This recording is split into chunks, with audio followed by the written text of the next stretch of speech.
All right, good evening and welcome to tonight's meeting of the Community Development Board. My name is Emily Hedeman. I am the chair of this board and I'm going to call the meeting to order. Let's begin with some obligatory procedural matters. This hearing of the Medford Community Development Board is being conducted via remote means. No in-person attendance of members of the public will be permitted, but every effort will be made to ensure that the public can adequately access the proceedings. Anyone who would like to listen to or view this meeting while in progress may do so by accessing the link that was included on the meeting agenda posted on the City of Medford website. A recording of this meeting will be posted on Medford Community Media website as soon as possible. A reminder that given the remote nature of this meeting, tonight all votes from the board will be made by roll call. Please know that project materials for all projects before the board can be viewed on the city's website, medfordma.org. Clicking on current CD board filings. I believe Danielle has also dropped the link in the chat. Thank you for that, Danielle. We're going to kick things off with roll call attendance. Vice Chair Peter Calves. Present. Great. Good to see you on the morning commute, Peter. Yeah, nice to see you as well. Ari Goffman-Fishman. Present. Thanks, Ari. Great to have you here. Sabrina Alpino. Present. Hi, Sabrina. John Anderson. Present. And a special welcome to John Anderson. This is his first board meeting. We're delighted to have him here. He brings a wealth of experience and knowledge, connections to the community, and we're very lucky to have him on the board with us. Adam Behrens. Present. Hey, Adam. Hello. Ben LaValle. Ben's not here this evening. And myself, Emily Hedeman, I am here. Danielle, can you wrap on the call? Yes, tonight is myself, Danielle Evans, Senior Planner in the Office of Planning, Development, and Sustainability. We have Director Alicia Hunt, the Director of PDS, and we also have a graduate student intern, Christian Zepeda Lipovsky. I'm so sorry, Christian. I realized that I never pronounced your last name before. I think that's everybody we have tonight. Awesome. Well, welcome, Christian. Glad to have you here.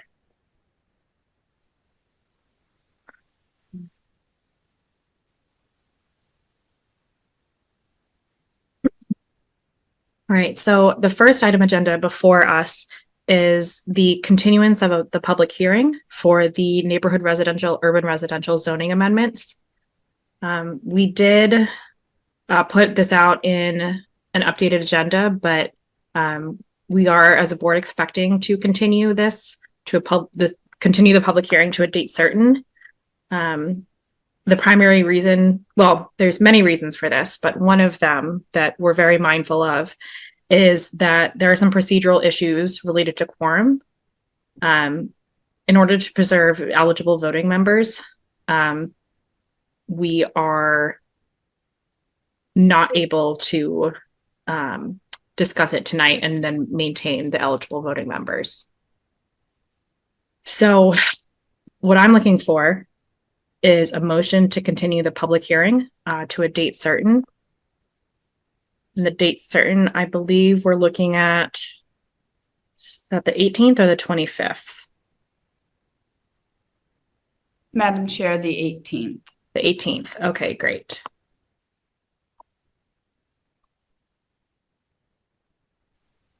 Moved. So moved. Do I have a second? Thanks, Ari. We're going to do a roll call vote. I'm just going to call you all as I see you on the Zoom interface. So be ready. Adam Behrens. Yes. Peter Aye. Calves. Yes. John Anderson. Yes. Sabrina Alpino. Yes. Ari Fishman. Yes. And I myself also an I. So we'll be continuing the public hearing for neighborhood residential, urban residential zoning to June 18th. That's one of our regularly scheduled meetings. It's been on the agenda. And we look forward to continuing that hearing. We do have some additional zoning related items on our agenda today. I'm going to kind of call an audible and combine two of the topics. I think this may help us build comprehension and understanding as a board, and then any members of the public who are listening in. I hope this will help us look at these topics more holistically. So we're going to have a public hearing for Medford Square and West Medford Square. It's a new public hearing, so I have to read the public hearing notice into the record, which I'll do in a moment. But what I'm also hoping we can do is our consultant and his associates can also share some information on the draft zoning of the other corridors agenda item. I think that will help us understand, the connections between the various squares, and maybe put some perspective for those topics. So with that, I'm going to read the public hearing notice into the record. It's a little long, so if you want to grab a drink before the public water, please, let's stay civil. If you want to grab a drink before we start this hearing, this could be a good time to do so. The Medford Community Development Board shall conduct a public hearing on June 4th, 2025, after 6:30 p.m. via Zoom remote video conferencing relative to the following proposed amendments to the City of Medford zoning ordinance and zoning map.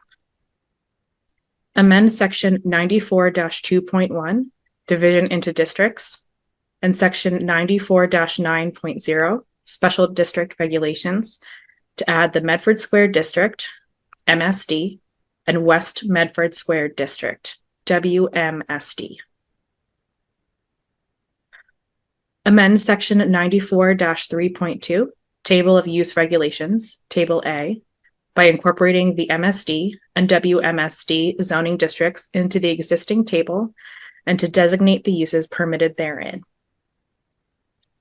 Amend Section 94-4.1, Table of Dimensional Requirements, Table B, by incorporating the MSD and WMSD zoning districts into the existing table and to state the dimensional requirements therein. Amend Section 94-12, Definitions, to amend and add various definitions. And last one is amending the zoning map to change the zoning district designations of various properties to the MSD and WMSD zoning districts as shown on maps entitled Medford Square Zoning and West Medford Square Zoning Proposal, prepared by Innes Associates. The Zoom link to the Community Development Board is how you all found us this evening. Do we need to post that in the chat for any public record reasons? I don't think so. And also the Zoom link is also posted in the city website calendar. A subsequent public hearing on the same matter will be opened and held pending receipt of the Community Development Board recommendation by the Medford City Council on June 10th, 2025 at 7 p.m. So next Tuesday, in the Medford City Council chamber on the second floor of Medford City Hall, 85 George P. Hassett Drive, Medford, Mass, and via Zoom. A link to the public hearing will be posted no later than June 6th, 2025, which is this Friday. Danielle or Alicia, do you have any introductory comments before we hear the presentation or the introduction by Emily and Paula of Innes Associates? Madam Chair, I believe that the presentation they have prepared covers all the introductory stuff that I would otherwise say. Great. So with that, I'm going to hand it off to Emily and Paula. Great to see you both. Looking forward to what you have to show us this evening.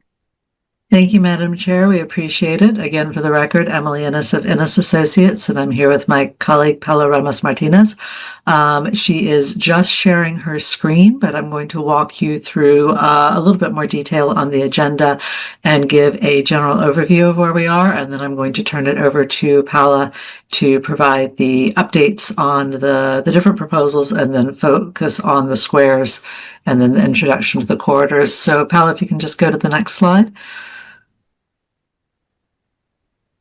Yes, And- 1 second. I think that I need to stop share.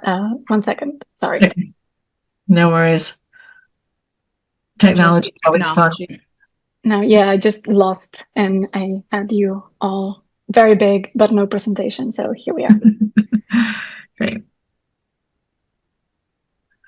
So I'll take you through the process and timeline.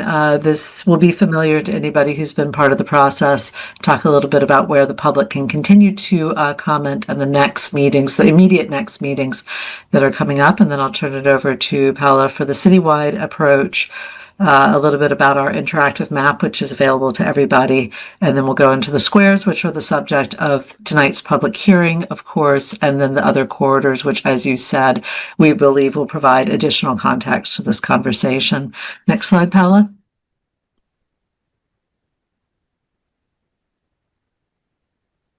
So this citywide zoning effort comes out of two separate documents, which represent two planning processes.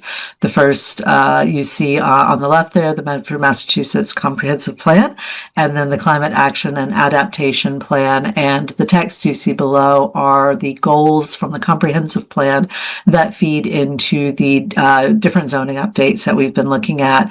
However, these are not the only parts of the zoning process. In fact, the city's been working on it since, I believe, about the year 2000 as they started their recodification process, which looked at very specific changes to update the zoning. This citywide effort is really focusing on the implementation of these two plans in terms of zoning. Next slide, Paula. So the comprehensive plan had a future land use map, and this is where some of the terminology that we have been using of squares, corridors, neighborhoods, gateways are coming. The blobs, as we refer to them, are the areas that have been of particular focus in different ways of this process, but we are looking at the entire city. Next slide, please. So the general process, the high-level process for approval is that we've been starting with the Planning and Permitting Committee of the City Council, presenting the new topic. We've generally spent 2 to 3 meetings, sometimes more, with those presentations. The Planning and Permitting Committee refers it to City Council, who then refers that topic to yourselves, the Community Development Board. You hold your own hearings, as we're doing tonight, and then vote, and your vote is to send a recommendation back to City Council. And then City Council takes a final vote on the topic that we are discussing. Next slide, please, Paula. This is, although we've been working on this since last spring, these are the most recent dates, and these are the Planning and Permitting Committee meetings that we've had since March. You can see the topics for each, and then as we go forward, you can see the top where we have been coming to you, the Community Development Board, to discuss those same topics. Next one. And then finally, we have inserted, because of questions that have come up and a request for more time to talk and think about these topics, the city has sponsored public meetings where we've been able to make the presentations on each of the topics and hear directly from people, both in person and more recently with the meetings hybrid as well. And then finally, we've been asked for a chart that was a little bit easier to read, the most immediate meetings. So we have the public meeting coming up on Monday for parking and transportation demand management. We're back to the Planning and Permitting Committee on Wednesday to talk about the other corridors and start a framework for the institutional district, parking and transportation demand management, and then back to yourselves because of your vote tonight for the residential districts and ADUs. Next slide. And I'm going to turn it over to Paula at this point to discuss the mapping, where we are, and then take you more in depth into tonight's topics. Thank you. Thank you very much. Madam Chair, if I may, I will continue with the presentation. So as Emily was talking about the process, these are, for example, the residential that we are looking for in the next meeting on the 18th. This was the latest and more updated residential neighborhoods. that we are working in citywide. And we are looking at this separately because of how it was structured, the vision, but also to help us build more. First, we try to isolate certain topics, work in depth as much as possible, and then we will bring them back and forth when we inserted the other topics. So usually we look at them parallel, but to explain for people, we try to break it down so it's a little bit more simple to explain and yeah, to be able to have less information and more more broken. So this was the first, these are the corridors only. We see very faded the residential below, beneath the corridors. But these are the corridors and the squares. We already have passed and studied Mystic and Salem. We are looking today at Medford Square and West Medford, and we're just introducing the corridors that we will see later on: Boston Avenue, Harvard Street, Main Street, and Broadway.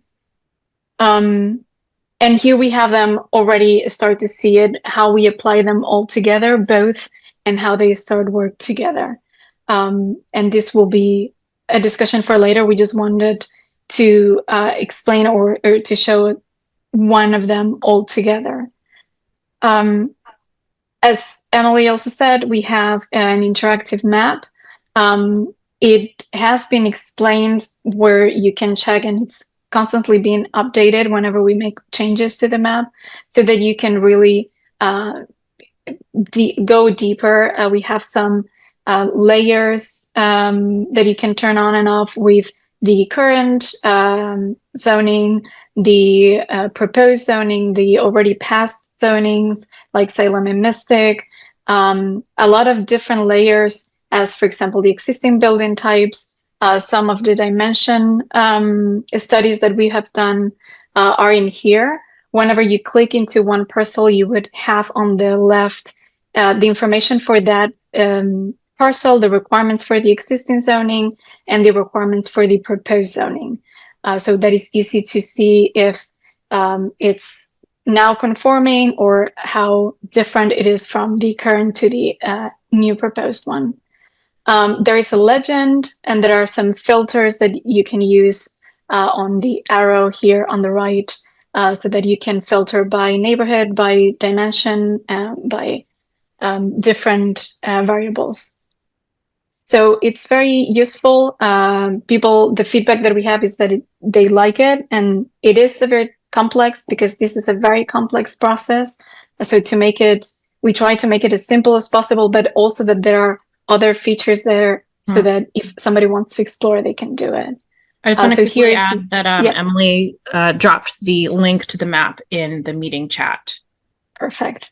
There's also the QR code, and it's possible to do it with the phone, but sometimes we understand that it's not so easy, and we want to see it in a computer. So there's the link. So we're going to start with Medford Square. Well, I think that everybody knows where it is, but we want to first start with the existing zoning. So what is there right now? What is the current zoning, and what is what we can do in that area? So we have 4 different districts in this boundary that we have. There is the commercial one, apartment 2, that's the orange. Lighter orange in here, it's general residential, and then we have single family in this area, the lighter yellow. So what can we do now with commercial 1? We can have residential building up to 6 stories by right, commercial buildings up to 4 stories by right, and then any other permitted structures can go up to 15 stories by right. So all in the pinkish area. The more bright orange, the apartment 2, we can have residential building 6 stories by right. Commercial use is not allowed. And then hotels can be built up to 15 stories by right. General residential, so in these smaller areas, we have single unit dwelling, 2 unit dwelling, and the ADUs, the accessory dwelling units, the protected use. And then we have single family, single unit dwelling, and then ADUs, again, by the protected use. So here we have, if somebody wants to explore, and I don't know if the presentation is already being shared, otherwise it will be shared and anyone can go a little bit more in depth of what the current and existing zoning allows. But I'm just going to continue. And if anyone has any question, we can go back to the table and look at it. But I just wanted to give a more of a bigger idea of what is permitted. So what are we trying to bring? So what is our proposal for the Medford Square area? We have mixed use 1, and that is the light blue. Is it basically on the south of High Street? There are a lot of historical buildings in this area, and they are very, very narrow. So what we allow, also there is no way to grow. There's the Mystic River on the back. So what we allow is mixed use 1, and this is 4 stories by right, plus 1 story of incentive zoning. Just for if somebody is new to the process, incentive zoning is from a menu that are different strategies for community benefit. And so the developer, if they want to add another story, they will have to choose from that menu and give something back to the community. So in that incentive zoning, they can do up to 1, given the total of 5, but by right is 4. Then we have the blue, so this darker blue in these areas, and we have mixed use 2A. This is 5 stories by right plus 2 with incentive zoning, so up to 7 with incentive zoning. The purple and is the darker purple, or the more dark one, is the mixed use 2B, and it's 7 stories by right plus 2 with incentive zoning, so it can go up to 9. But it's only with incentive zoning, by right 7. And then we have this more brighter violet or purple, which is mixed use 3. This is 8 stories by right plus 4, so up to 12. And that is in this area near along the 93 route. So a lot of existing buildings in here are already quite tall.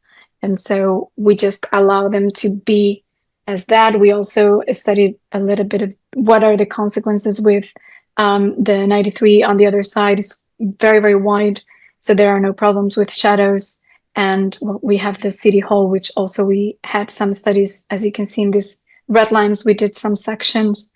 If anyone wants to see them, we can pull those from our previous presentations. And then we have some neighborhood residential 3. So from single family 1 to neighborhood residential 3 is this area between Governor's Tyrrell area road. These allow for single unit, 2 unit, 3 unit townhouses, historic conversions, and then you can add to all of this ADUs, 1 by right and another one by special permit. And then urban residential 1 in these areas as transitions, and these are going to, it's from 2 up to 6 units residential. So that is for Medford Square, and now we go to West Medford. You're going to see that the districts are very similar, so are the same. We're not changing the districts in this case. It's just where we apply them. So this is the existing, the current, our current zoning. And so we have, again, these are the same. Commercial 1 is the same, all the pinkish area around the the commuter rail station, which is in this area. And we have residential is residential building 6 stories, commercial building 4, and other permitted structures up to 15 stories by right. So in all the pink areas. Then we have general residential, these are these, as we see it before, these orange, very clear orange. And these are the single 2 units and then ADU. Single family 1, it's all around, is this yellow area. And then apartment 1, we have them in corner of High Street and Boston Avenue. And then we have it along Canal Street. And these are up to 3 stories by right. It can be a multifamily. There is no cap to units. It's just by height. And the commercial use is not allowed. So again, we have the table if anyone wants to see them, to see the areas, the minimum requirements, and then what we are proposing. So again, don't have mixed use 1 in here. We go to mixed use 2, mixed use 2A, mixed use 2B, and then we have urban residential 2. So in this area, all that is around along High Street, around the commuter rail, Canal Street, all that is back to the rail trails, those are mixed use 2B. So 7 stories by right, plus 2 with incentive zoning, also along Harvard Avenue. Just to clarify, everything that is Yes. outside that thick black line, that is subject to the larger neighborhood residential, urban residential conversation. Whereas Yes, that is. we're specifically talking about what's within this thick black line. Yes, that is correct. Okay, great. We also have, we will talk it later on the corridors because of community and public engagement. Mhm. They ask us to include this Boston Avenue and High Street towards Arlington downtown to have the some kind of neighborhood corridors. So we will talk about them in the introduction of the corridors. But for the rest, yes, it's for the residential. And then, so mixed use 2B, and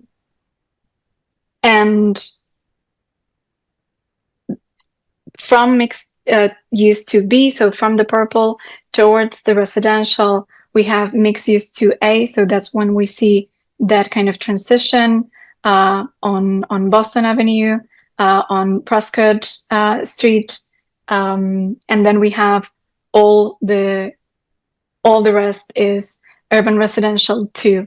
And again, this includes the townhouse 3 unit. From 3 unit, that's the minimum.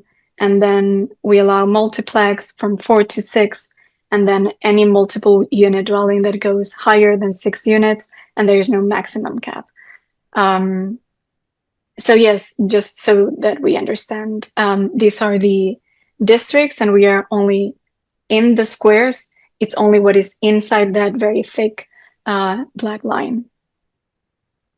So we have some district comparison between, so we have the districts Medford Square, West Medford Square, and what is allowed in each of these districts. So mixed use 1B is allowed in Medford Square. We don't have it in West Medford Square. Mixed 2A, we have it in both, 5 stories plus 2 of incentive zoning. This was the blue, dark blue.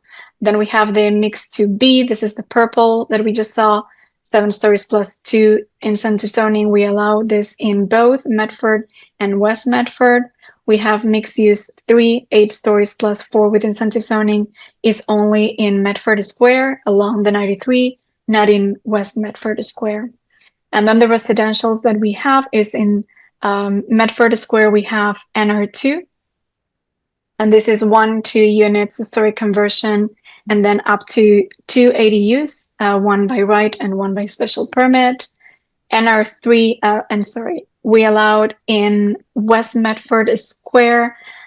Yeah, so in here we actually added the area of West Medford. We went Yeah, that was Then- my fault, Paula. We had so many questions about what the adjacencies were to the squares that I wanted to just make sure that they were in the table. So what you and what the chair said earlier is correct. It's the black boundaries that determine what we're talking about, but we wanted to make sure that people understood what was next to those black boundaries. So it didn't mean to confuse the issue.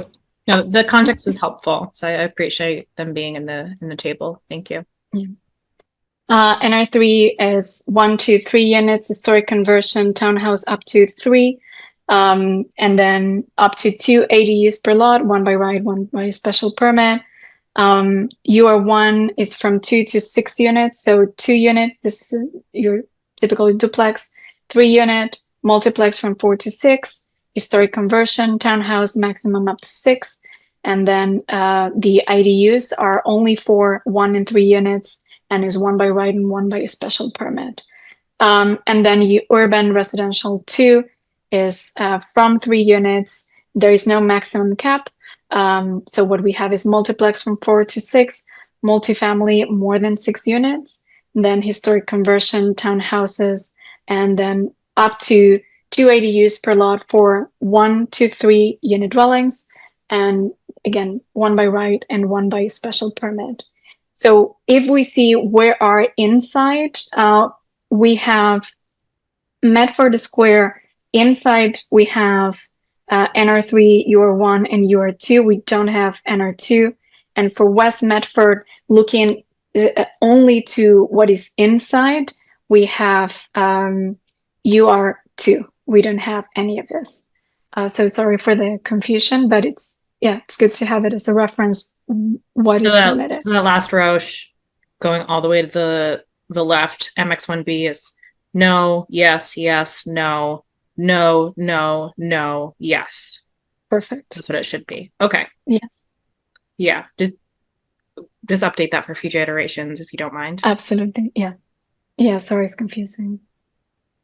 We also wanted to talk that we are working on development standards to protect as much as possible residential districts that are abutting these areas. So even though they can go quite high, they need to, so let's say, for example, that we allow in some of these districts 7 stories by right, plus whatever is the incentive zoning. We have certain restrictions when they abut a residential district. And so this was only to study. We have the example was done in this area. So we are using these sections, which is cutting through. If we take a knife going through this area, this street, which is Salem Street and Garden Street in here, if we took a knife, this is what we will see in the existing. And so what the possibilities would be are shown in these two, the sections that are below. And so even we allow a higher than 4 stories, we need to understand that we have first is the abutting residential, the height. So we take from the lot line, we throw a 45-degree angle, and they can build up to that angle. It cannot go more than that. So we make sure that there is enough space. So that's for one. And then the second is the minimum daylight standard. So what we want is that there are more complex sun studies than what we have here with the section. We are looking how to do this, but we want to make sure that there is a protected way to ensure that there is a minimum daylight for the existing residential areas. So we are looking into average of time in the months that are and this is one way that is being done in other countries, which is the average hours of sun in the darkest months, in the 6 darkest, half a year that is the darkest. And so ensure that at least there are 2 or 3 hours that are consecutive of sun So we need to continue to study that. So again, this is to show just that it's not only about what zoning the district allows, but that there are other requirements, and these are going to be development standards that we will incorporate to make sure that the existing residential areas are protected. And that would be on top of these zoning changes. Yes. So yeah, And you're- exactly. and you're So this is viewing- part. You would apply these standards not only to these West Medford and Medford Square. This would be applied citywide. Yeah, so it will be Okay. applied for all the corridors, all the districts that are in the corridors and the squares mainly. Okay. So, I mean, this is kind of going back, but the Tufts issue is especially poignant in my mind with the issues that area residents had on the shadows that were cast. So this could, if this is done correctly and well, Mhm. this could potentially prevent issues like that in the future. Yes. I'm into it. Thank you. Sure. And so this is an option that was, there is a lot 1 and lot 2. We have here 2 lots, one very long, then smaller ones. So if we continue to keep those lot 1 and lot 2, this would be the let's say that the consequences is that you don't have a lot of space in your lot 1.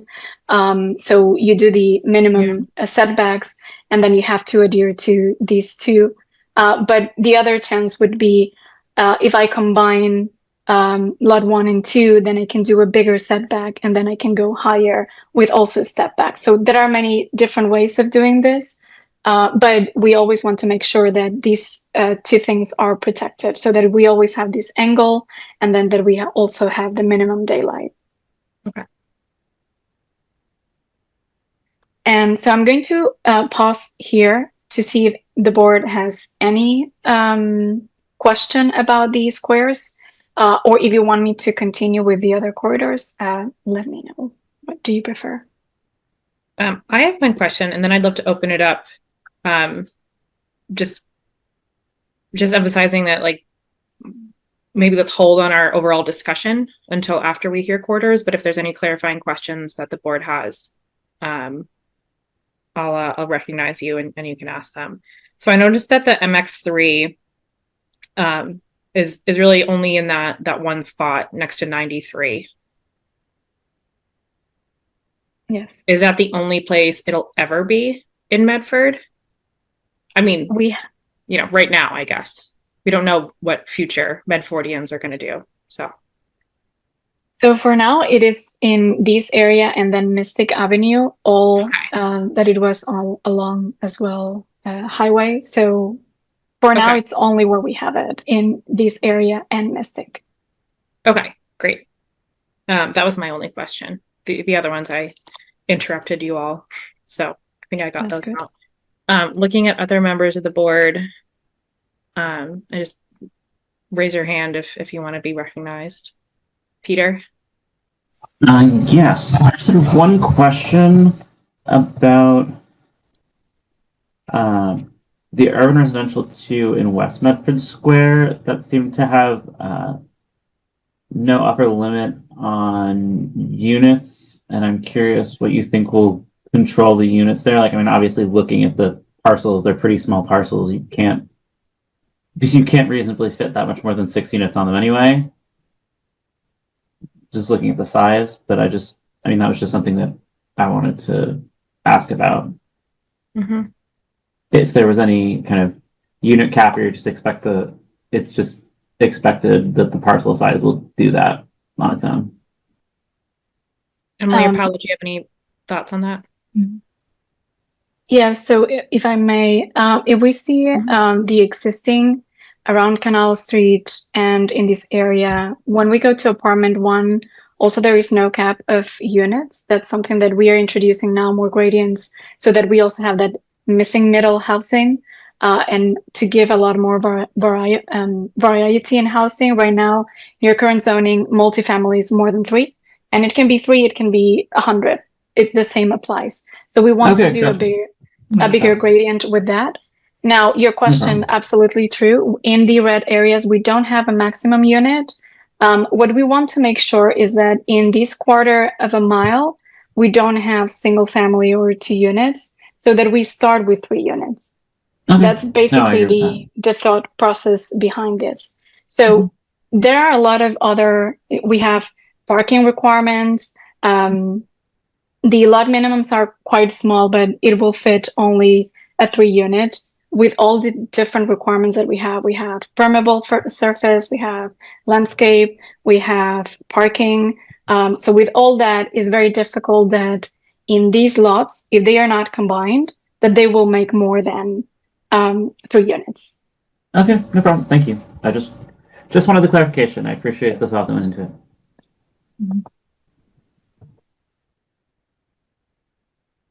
Any other members of the board with clarifying questions?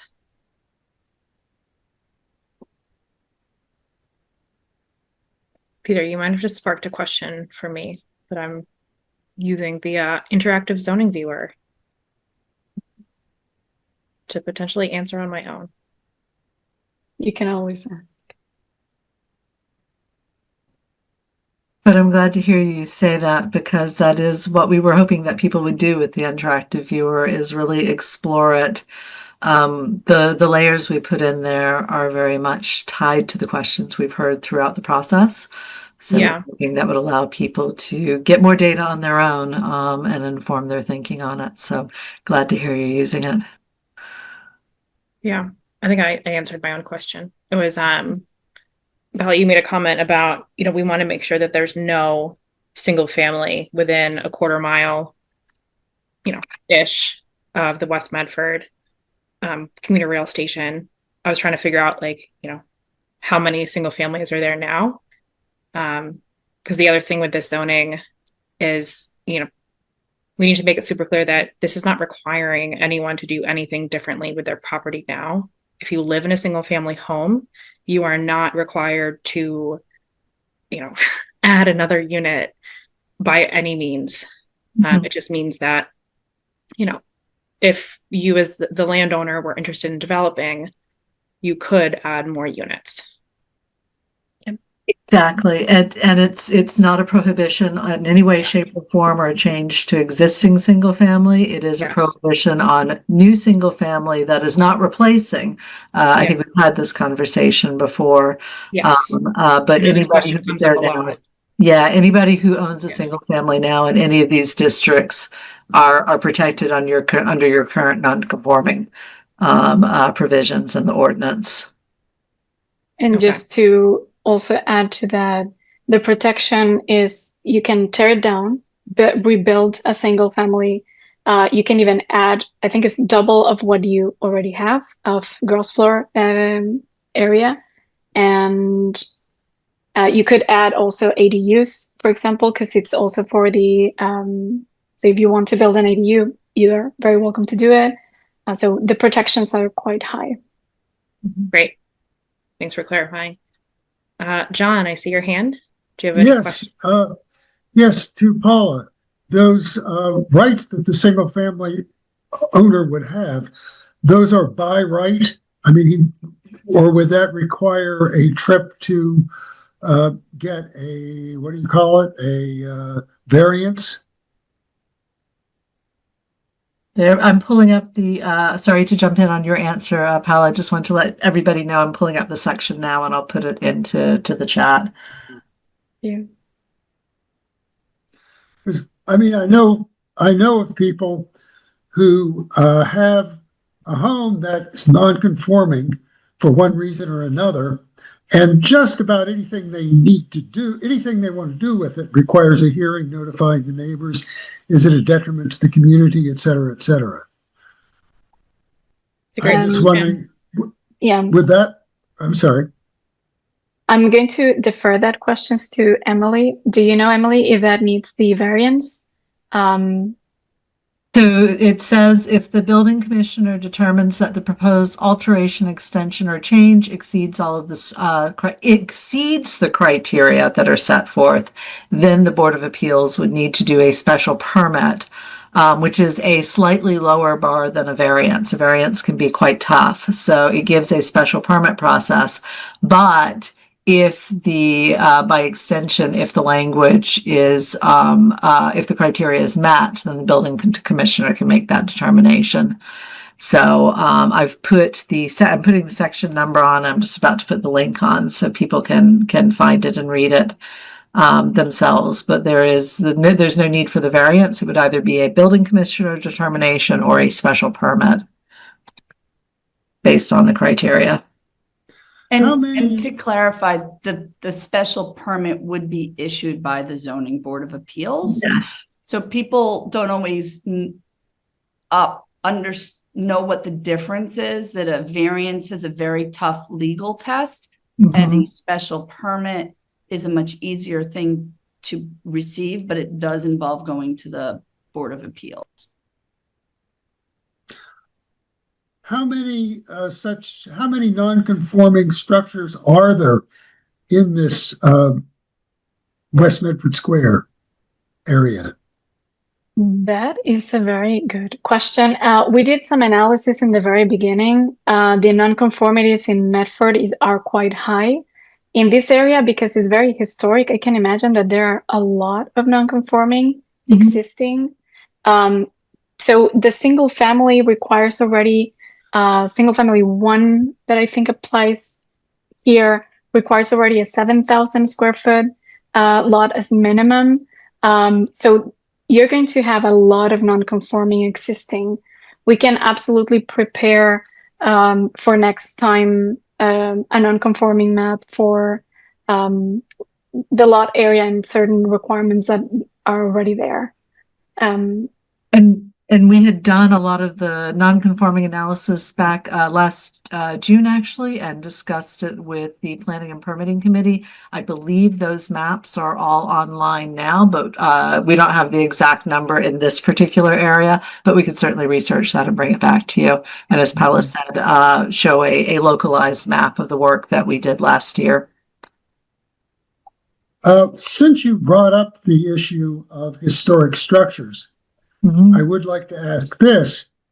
There'll be a lot of economic incentive for people, for a lot of people to give up their single family home, to construct something much bigger with many more units. And of course, that's part of the point of what you're doing. I guess my question is, what protections are there to kind of maintain the historic character of the area and also the streetscape? So we also have the historic conversion, even though it's more on the outside of this area. So we do have a historic conversion, which is anything that instead of tearing the house and building a new one, just to be able to add new units into that house, into that historic building. So we do want to preserve the historic character, and it's an easier way to build more units and preserve that historical character of the area, which we do have in West Medford. And I'll add that zoning is an imperfect tool for historic preservation, unfortunately. So we have tried to consider it in different ways as we looked at the different geographic areas. As Paula mentioned, for the residential, which includes the urban residential 2 in the West Medford Square here, the idea of historic conversion to create an incentive for people to keep those existing buildings and make fairly minor modifications to allow entry into additional units within it. In terms of some of the other things that we have talked about that aren't part of tonight's public hearing, but with accessory dwelling units, we, in consultation with the Planning and Permitting Committee and city staff, are proposing a special permit for historic accessory structures. So for example, if somebody has a carriage house or a barn, there's a relaxation to be able to do an accessory dwelling unit. part of today's conversation in terms of the squares in Medford Square. Paula mentioned the area along the river that is basically a historic block. Is not really suitable for a lot of redevelopment in terms of the parcel depths, the adjacency to the river, the adjacency to the seawall in the river.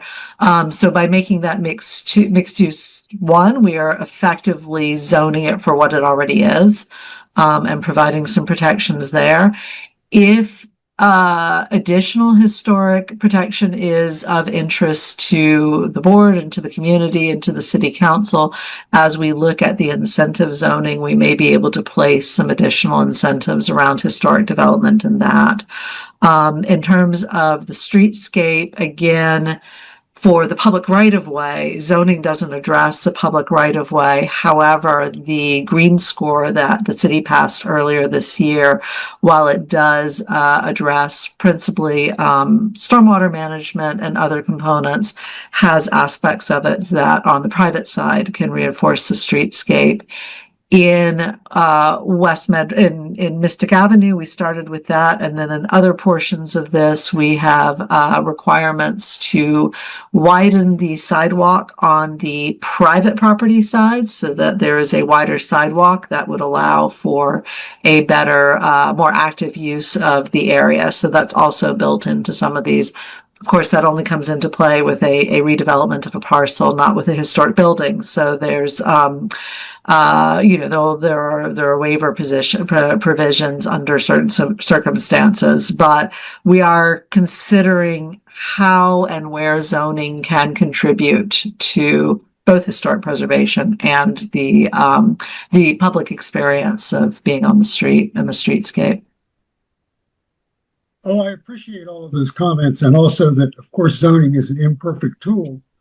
One of the things I noticed in the comprehensive plan was the idea that the Community Development Board could actually come up with design standards. Yeah. And now, is that part of this effort? Because it would seem to me that that would close a lot of gaps, which your zoning-based approach just can't do. Yeah, that's a great question. So there's two ways that we can think about it relative to zoning. I break up the design standards and design guidelines are used in so many different ways that people get very confused about what you're talking about. So I usually talk about development standards, which are mandatory. They're baked into the zoning. We do have those in all of the districts, and we will be continuing to refine them based on public comment and probably do another round of changes at the end of the process. But the development standards speak to the criteria that you, the Community Development Board, would be using in both site plan review and in the special permit process. So they deal with access, stormwater management, lighting, trash management, the relationship of buildings to the lot and to adjacent buildings. When you start getting into components of building style, actually these development standards here that Paula talked about earlier and is illustrating now, those are development standards that would be in the zoning that would be mandatory to meet with a possible waiver for certain types of them. When you start talking about architectural styles, materials, colors, going into that, we usually recommend design guidelines, which the CD board can adopt and use in the site plan review and in the special permit process. Those are when you say to people that they're advisory, people often think, oh, that must mean that they're weak. But in fact, they can be a powerful tool for discussions between members of the board, a development team, and members of the public, because it allows a community to define what they value, what they think is important, either citywide or neighborhood by neighborhood. And then the board has a tool that they can say to, a developer, these are the things we want to see out of your proposal. So it can be a very powerful tool for those discussions. Typically, by making the process and the discussion shorter, it's generally in a developer's best interest to work with the community with their design guidelines, but they don't have the same teeth as a development standard in the zoning. So that's usually how we think of breaking those two into two different sections. would it be possible to require design review for any new building that's built within a particular district? Yeah, another great question. We tend to be very careful about design reviews, so it doesn't typically apply to, say, single family homes unless you have a local historic district. So one of the other things about historic preservation is, as we'll get comments from people in communities saying, oh, well, it's a National Register district, it must be protected, and it's not. It's the local historic district that provides the protections, and historical commissions can have their own design guidelines and review for that, although it tends. Which we do. Yes, exactly. So, that sits kind of adjacent to the zoning. So in terms of reviewing every single building, we would have to look at some of the protections under the Zoning Act for single family and other uses. And then B, generally it's more effective when it's tied to a threshold such as site plan review and special permit. The smaller things that might fall, smaller projects that might fall under building commissioner or an administrative site review typically don't trigger a design review process. But it's certainly something we can continue to discuss. I appreciate you bringing it up. And I certainly wouldn't advocate for design review for single family homes. That would just go against all custom, Right, exactly. It's not commonly done. Thank you. Coming out strong in your debut meeting, John. Those are some great Thank questions. you. I really appreciate it. I tried to do a little homework. Yes, as we should. Any other questions from members of the board? Penny, I see your hand. We are not doing public comment at this point, but we will be doing that after we hear about the corridors. So keep that hand ready. We will hear from the public shortly. Maybe one last question, and I feel like I think I know the answer, but I want to ask it anyways.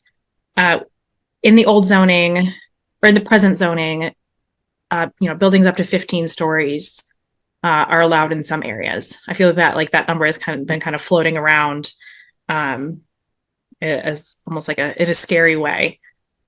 So I'm wondering, how did we come up with the 4, 5, 7, 8, plus incentives for the number of stories? Was it pulled out of a hat? Was it based on, I don't know, your lottery numbers? Would love to hear some insight on that, because I know it's not those two things. Definitely not pulled out of the hat or the lottery numbers, and I'll let Paula speak to some of this as well. I think we heard loud and clear through various discussions that sort of 15 throughout the city was not 15 stories throughout the city was not an appropriate number. Some of it is based on building code for the change between structures, right? You can go up to, I think it's 6 stories as stick built, and after that you need to be moving into steel construction, but you can also have a certain number of stories on top of a podium. So hearing or understanding from past work what might be feasible to do. I think actually the image that Paula has on screen is a good one. That middle image where you see the gray parking, that is a podium parking, and the building is kind of wrapping around it. And we like to see that because underground parking is very expensive to do. But this way of building the podium parking and then putting on the main street the ground floor commercial and the residential above keeps that active streetscape, that walkable streetscape that we've talked about. So part of it was understanding, how this works. And then I think the other thing, and Paula, you may want to speak to this as well, but the idea that the base should be reasonable, right? The base number of floors should be reasonable, but that we wanted the higher heights to be tied to those public benefits. And so figuring out what level of height above base would make sense for the type of benefits we were asking for, right? You want to get something out of the development that's important for the public. So it's a balance. I think we've received a lot of input on that balance that I certainly appreciate from the public comment. But making that making the incentive zoning desirable so that the community will get those public benefits was part of that. Pal, I don't know if you want to add anything else. Yes, so we do a lot of studies, internal studies and analysis of the height and how basically how would it feel walking on those streets. So we do a lot of sections. As you see here, all these red lines were sections that we've shown. And so that height goes, depends on how high we can go without starting to cast shadow on both sides of the street, and how that, you know, the tunnel starts to feel very tight. If the lots are quite big and deep, and so we know that there can be a lot of setbacks and stepbacks to make that height a lot more livable and breathable. And so we do a lot of internal fit studies, see a little of parking, etc., and we try to see within certain requirements, the existing and how those could change, how much we can really go. And so we always need to think about not only what we can do right now, but where the tendencies are going in our trends of living and et cetera. And so how that could be flexible enough so can adapt to those new ways of living. So cars, et cetera, are decreasing the number of cars that we and each family owns. The families are smaller than what it used to be 50 years ago. So the types of buildings and yeah, so we try to give that flexibility not only for the now, but also what it will be. Those numbers will come in with those analysis. Sure. And community comments as well. Community staff, city council comments, etc. Yes, and very, very much looking forward to comments from my fellow board members and the public. Last question. I promise this is the last. Okay.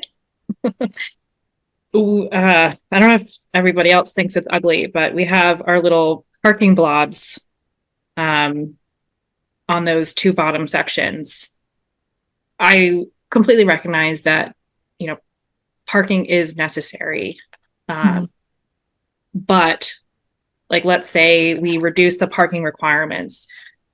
Could that gray blob be replaced with other uses? Yes, absolutely. So Okay. this is only, and again, every time that we do a section and show a section is not what it has to be there. It's just a potential development that could happen. We just want to make sure that we show that we want to activate the street. So the active uses are towards the street, and to show how that could be done. But absolutely, we want also flexibility on the parking so that that can change and become more residential, or bigger commercial area, maybe with surface parking in the back is more than enough. So that is the flexibility that we were talking about, right? If those numbers change, if there is more public transit, and there are more reductions, how this can be adapted. And I'll just add, you know, what you're seeing for maybe for people who are listening in today, who aren't used to seeing as sections, is that gray blob is the interior of the lot, right? So what you're seeing that's facing the street is the commercial ground floor on the bottom and the residential above. But you make a critical point, which is if you're thinking of kind of the ground plane of the lot, the base of the lot, there's different uses that are competing for that base, right? You've got either the building itself or the open space, the green space, or the parking. So those three. So if you reduce one, then you have opportunities for others. So if you think about a more suburban area, you know, an area of single families, you've got the house, you've got the driveway, and you've got a lot more green usually as a percentage of the lot. As you come into the more urbanization, that's when you have to start thinking more about how these relate to each other. And so as Paula said, the flexibility, creating something that provides flexibility over time in how these uses are arranged on a lot is really important. But part of the development standards are to guide future development, so that you have the active spaces that are facing the street. And then the remainder can be the parking, the open space, and there are opportunities to deal with that. We have some sections, for example, where you can see the green on top of the parking, right? So Mhm. that parking deck isn't just a parking deck. It may be providing a green amenity space for the residents on there. So there are other ways of using that. And we've tried to think about how you set the rules to make that options for future development. Very nice. Cool. All right, so with that, I think we're ready to go on to the introduction to the draft corridors. Yes. Perfect. If I may, then I will start with the introduction of the other corridors. The corridors that have been identified were Boston Avenue, Main Street, Broadway, Harvard Street, and then, as we said, by community request, we did in West Medford the High Street and Boston Avenue part, which are smaller and neighborhood scale type of corridors. Just quick, like, logistical note on this and reminder to the Mhm. board. This topic has not been referred to us yet, so like we're not opening a public hearing on it. This is like just for context. We can still ask questions, of course, but just giving a little bit of context for us all. I'm sorry about that, Paula. Please continue. You can interrupt me whenever you want. That's totally fine. And ask all the questions you want. Sure. So here are the existing, again, I'm going to zoom in this area of the corridors. So these are the corridors that we want to talk about. Again, the corridors that we saw before are the same. These are the existing ones. We have C1, that's the commercial, and we have them in all those pink areas of some in Boston Avenue, intersection between Harvard Street and Main Street, and then at the Broadway line between Somerville. And again, some of the cuts between Somerville and Medford, especially in Broadway, but also some a little bit more in here on the west side. These are they are cutting through lots, so it's very difficult to put them together. That's why there has been a study in Broadway between Medford and Somerville, and so what you will see is a little bit of that. What it came out from that study that Medford and Somerville did on these on that corridor. So commercial 1, again, residential buildings 6 stories by right, commercial 4 stories by right, other permitted structures 15 stories by right. Apartment 1 is this kind of salmon color that we can find in Main Street and in Boston Avenue area. And so we have residential building, no cap of maximum units. They are only, let's say that they are capped by the height, and it's 3 stories by right. We have a little bit of industrial area in Boston Avenue towards Broadway. We have office to Boston Avenue. This is the north area that goes towards Somerville. And they are permitting 6 stories by right. Then the rest of this orange is that is mainly everywhere is the general residential 1 and 2 units. And then we have the single family, which is mainly on the High Street on West Medford area. And so what the proposal is, as we have said many times, we want to try to place the density where we have services, public transit, job opportunities. And so the corridors are mainly those areas. So we want to also bring mixed uses that are not allowed in all of these residential districts, that are not allowed in apartment 1, for example. And so we want to bring mixed use 1B, mixed use 2A, mixed use 2B, There is only one area with mixed use 2B, and is where we have right now the Office 2 area on Boston Avenue.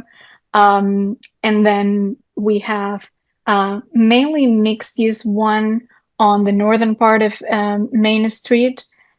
In this area, we have a lot of existing commercial, and it's not allowed in by the current zoning because it's in apartment 1.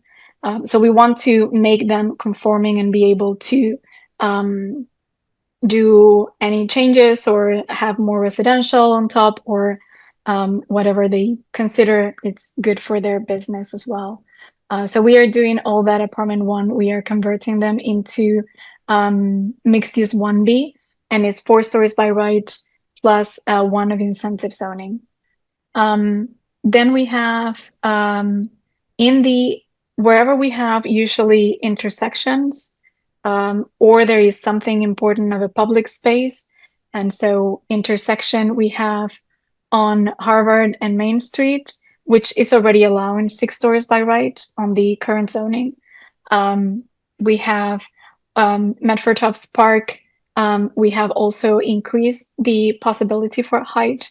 And then where we have intersections, we go, or that existing buildings are already higher, we bring that higher of mixed use to A, which is 5 stories by right plus 2 with incentive zoning. And then we have the urban residential 2 in the rest of the areas, which we bring urban residential 2 3 stories plus 1 with incentive. So here we are, this is an update that we had from the previous urban residential 2. We are proposing to have 3 stories plus 1, so it can go up to 4 with incentive zoning. In the area of the West Medford, what we wanted is to make conforming what is there. So wherever we have business, that block is converted into mixed use 1. So again, we want the smallest the scale in these areas. We don't want to go very high. So we go for the 4 stories by right, 1 incentive zoning, mixed use 1B on High Street on the southern side. So wherever we have the business, existing business, and then at the very end, because there is, if I'm not mistaken, some restaurants in here, at Boston Avenue, West Medford area, just in the south, we have the urban residential, the mixed use 1. We have a small area of urban residential 1. Sorry, that is not on the legend. That is a mistake from my side. We have a very small area of urban residential 1. This was up to 6 units, from 2 to 6 units on the very end. We have some changes in here that will come later to do more NR3 because certain street is not really able to get through, so it creates a little bit of dangerous area. So these some parcels in here will be changed, and then we have some also urban residential 1 in connection with Somerville at the very end of Main Street. So very small also in here, this little triangle, mainly because it cannot grow. It's not possible to do urban residential 2, or there is some kind of problematic areas with circulation and streets. So these are the existing districts and the existing proposal. We had community engagement last week, so we need to add those comments into this map. It stays pretty much the same. There will be some adjustments in Boston Avenue on this side. There are some existing business, so we want to include them, and it came from the from public comment. They will be mixed use 1B, so it will stay on the lower scale, so that it's transitioning to the neighborhood in this area. Not very big changes in general.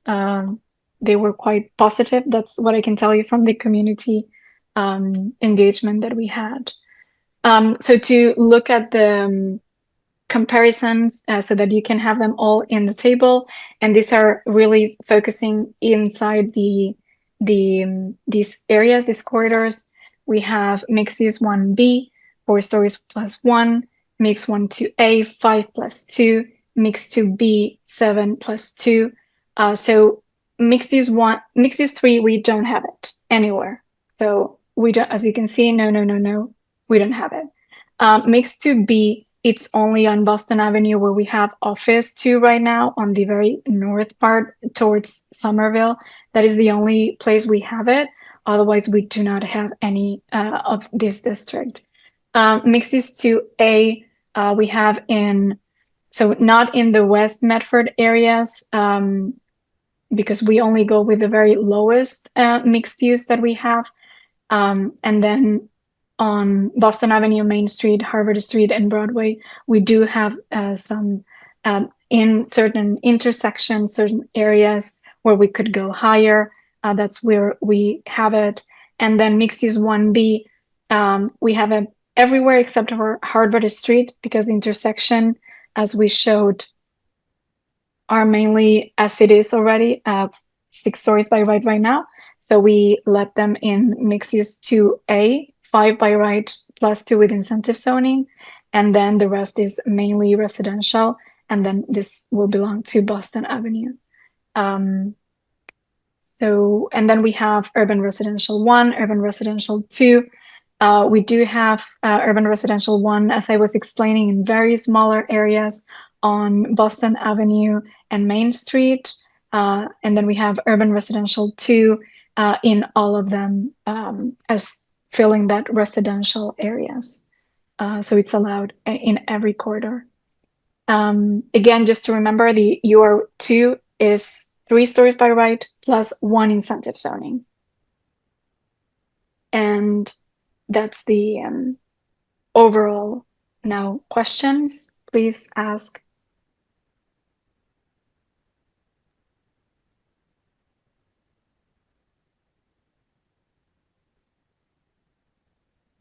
Now, I kicked off questions last time, but I see John's hand. So, It's John. a quick one.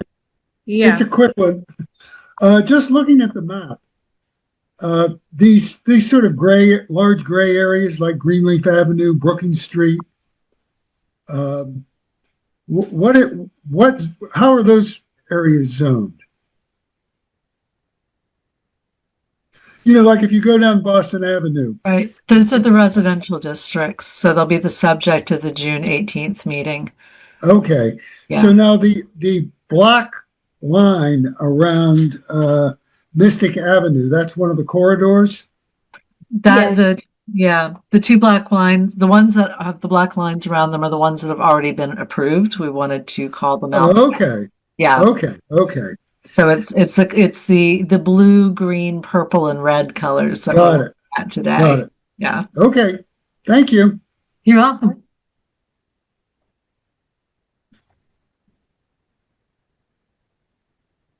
Any other board questions? And I do see hands from members of the public. Just want to remind you all that we're going to be taking public comment after board questions, and the public comment should be focused on Medford Square and West Medford Square. The reason we're hearing the corridors is to try to provide some additional context on the connection between the districts, Medford Square and West Medford Square. And also, please refrain from messaging any members of the board through chat. It's not part of the public record, so we just want to make sure that any comments are either sent via email or mentioned in the public hearing.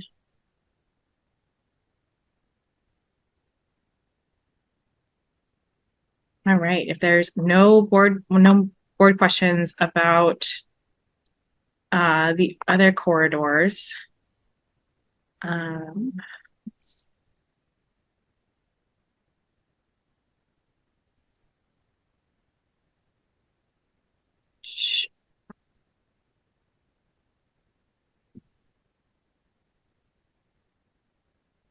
think what we usually do is, and I've I kind of want to pull the board first, is what we have been doing in the past is hearing public comment and then doing a larger discussion with our comments, our thoughts and feedback, as well as the public.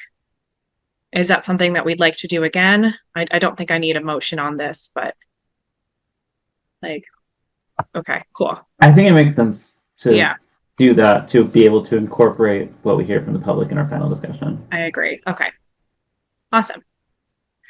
Thanks, gang. So if people are eager to participate in the public comment period, please go ahead and raise your hand. I'm going to read the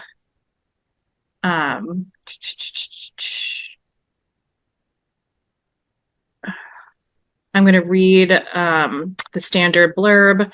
I would ask that if people have something that's not a name, like iPhone or a bunch of numbers, if you wouldn't mind just changing it to a name, even if it's just your first name, that'll help us.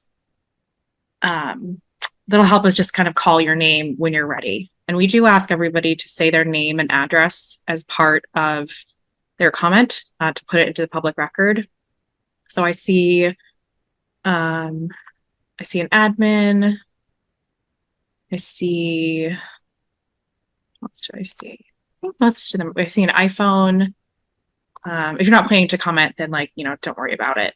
But it'll just help us kind of keep track and make sure that everybody has an opportunity to speak. I know that, where are they? I think Rick or Rich had raised their hand, so I don't want to make sure that they're in the mix too. All right. If you're having any trouble with technology, just ping us. Alicia, did you want to say something before I did my blurb? Well, I have one comment for that, but I also have, I would like to make a comment on some of the zoning before the public comment, just as a member of the staff in between the board and the Okay. public. Okay. So let's do that. And then I'll read my blurb. But in the meantime, members of the public, if you do want to participate, please go ahead and raise your hand. Alicia? Great. So one of the things that, as the presentation was going on and the board was asking questions, particularly about parking, I did want to sort of raise this conceptually. So as you are aware, we've put out the Medford Square RFP for these lots. And as part of that, we put out sort of conceptually what we thought we were looking for and how much parking we thought was necessary as part of that. And we asked for proposals. And we have been test fitting the proposal against the zoning. And one of the things that has come up is this idea that on sort of the most main roads like Riverside Ave, we can do active frontage, which is what we want. We would love to have everywhere. But even with a parking garage, in order to support the residential and the uses that we are looking at, we need the side streets. So it's a full, if you look at it as almost a full block, to actually have first floor parking under that with just the front edge on the main street being active. And I'm phrasing it that way, not because I'm necessarily saying we should change the zoning to allow what we ask for in our RFP, but rather to acknowledge the amount of parking that we actually think is necessary and how that takes up space and how that takes up frontage. And this desire for frontage on our streets to be active, but also we may need to be flexible about that in terms of how does it actually work in the amount of parking that is necessary, because one would love to take the bus everywhere and the chi and bicycle and walk, but it's not always possible. And we recognize that as well. And so this meeting isn't about parking, but it does include stuff around active frontage where parking is not that. And I just kind of wanted to put that sort of out there into the mindset as we're looking at this zoning in a big picture way, because if we're seeing it on these parcels, we may see it on other parcels as well? And how does that play through? Okay, that's helpful context. Emily, did you have something to add to that? I did. I will put a plug in. Well, that exactly as Director Hunt said, the parking isn't part of this meeting, but it is part of our public listening session on Monday at the library. And we would love to see anybody who is interested in parking or have thoughts about parking or concerns about parking to join us there. We'll have a very short presentation on what the existing conditions are and some examples from other communities, but it will be primarily a listening session on parking. So I just wanted to add that because it is important and it's a subject we've heard from a lot of people on to date. And recognizing that a lot of members of the public have already put in a lot of time, whether it's these meetings or emails or, contacting city staff. Are people also able to, like, if they can't make it on Monday, are they able to send emails to ask questions? Okay, great. Good. And I will just say, Madam Chair, that we attempt to answer questions that come in via email. Yeah. But sometimes either the length of the questions or the volume of questions means that we literally can't answer every single email that we get individually. So we try, but I can't always promise the staff can have the bandwidth to do it. Yeah, I appreciate that. Yeah, the robots haven't fully taken over. So we're just doing our best. All right. So I will now open the public comment period. Those who wish to provide comments can use the raise hand feature. Last time I checked, that was either its own button or aligned with the React button. You can also send an email to ocd@medford-ma.gov. Before providing your comments, please state your name and address for the record. A reminder to all meeting participants to please refrain from using the chat function to message any comments to city staff or board members, as it is not part of the public record. However, if you are having technical difficulties, you can message Alicia or Danielle in the chat, and they'll do as much as they can to help you out. We do have a pretty full meeting tonight, so I'm going to say each participant will have 3 minutes to speak, because I don't see a ton of hands. And I want to make sure that we capture everybody's feedback. If you don't need the 3 minutes, you don't have to take it, but I want to give a little bit of an additional space. So the first hand that I see, and Alicia, I'm fine managing the queue until my internet goes out like it has been doing. The first commenter that I see, it's just a number, but you are going to get a request to unmute. 17816. Please state your name and address for the record. And then Alicia will be managing the timer. Jim Doherty, 36 Arlington Street. Hi. Since you asked to do that, I attempted to go in. Unfortunately, I wasn't able to do it because it asked for a password to go in there, but I will do it by the time we get to the next public hearing. I apologize for that. I'm not that technologically astute. That's okay. And we'll give you that bonus 15 seconds, 20 seconds. Thank you. Yeah. I have one quick question just on the question that John had previously asked. If you look at the West, and I realize that it's not a topic tonight, but the map on the West Medford Square that you showed, the surrounding area there outside of that now appears to be all NR3, where on previously maps it was all UR1. And on the map that he was just referencing, the color appears to still be UR1. Has that changed since the previous meeting? I know I don't want to get too far down there, but I think just because you put it up, I'm just curious if I'm looking at the wrong map. Caller, Emily, do you have a quick answer? Yes, so that was from the previous proposal. So the new one is UR1 up to the quarter of a mile. So that is just when we were presenting the squares to the city council, that was the map that was used. That's why it looks like that. I'm sorry for the inconvenience. We will update that with the latest Actually, for the next Madam one. Chair, can I clarify that? Because there's Yep. a legal thing here. Mm. So the version that has the NR3 is in fact the version that has been referred to the CD board by the city council to consider and make recommendations on. The version that shows the UR1 is in fact the changes that the board has requested to see, and the board is considering making that recommendation to the city council. So that was actually something I was going to address with the consultants later, that I Okay. think we need to have some consistency on what our background is, Mhm. and that it should be and we can discuss that offline, but that's the difference. It's what was proposed and what the board is considering. And I will just add, we have made no further change. So the city council sent something to the CD board. We had one iteration back to the CD board. We have not made any changes since that one iteration. We're holding it steady for public comment. Thank you all. I appreciate the clarification. Second question, at the last, meeting, we didn't have a quorum either. And I noticed at that point in time, John, if you will, was on the other side of the counter with the rest of us, inquiring. I'm just curious, congratulations, John, for becoming a member. I'm wondering, are there other seats available?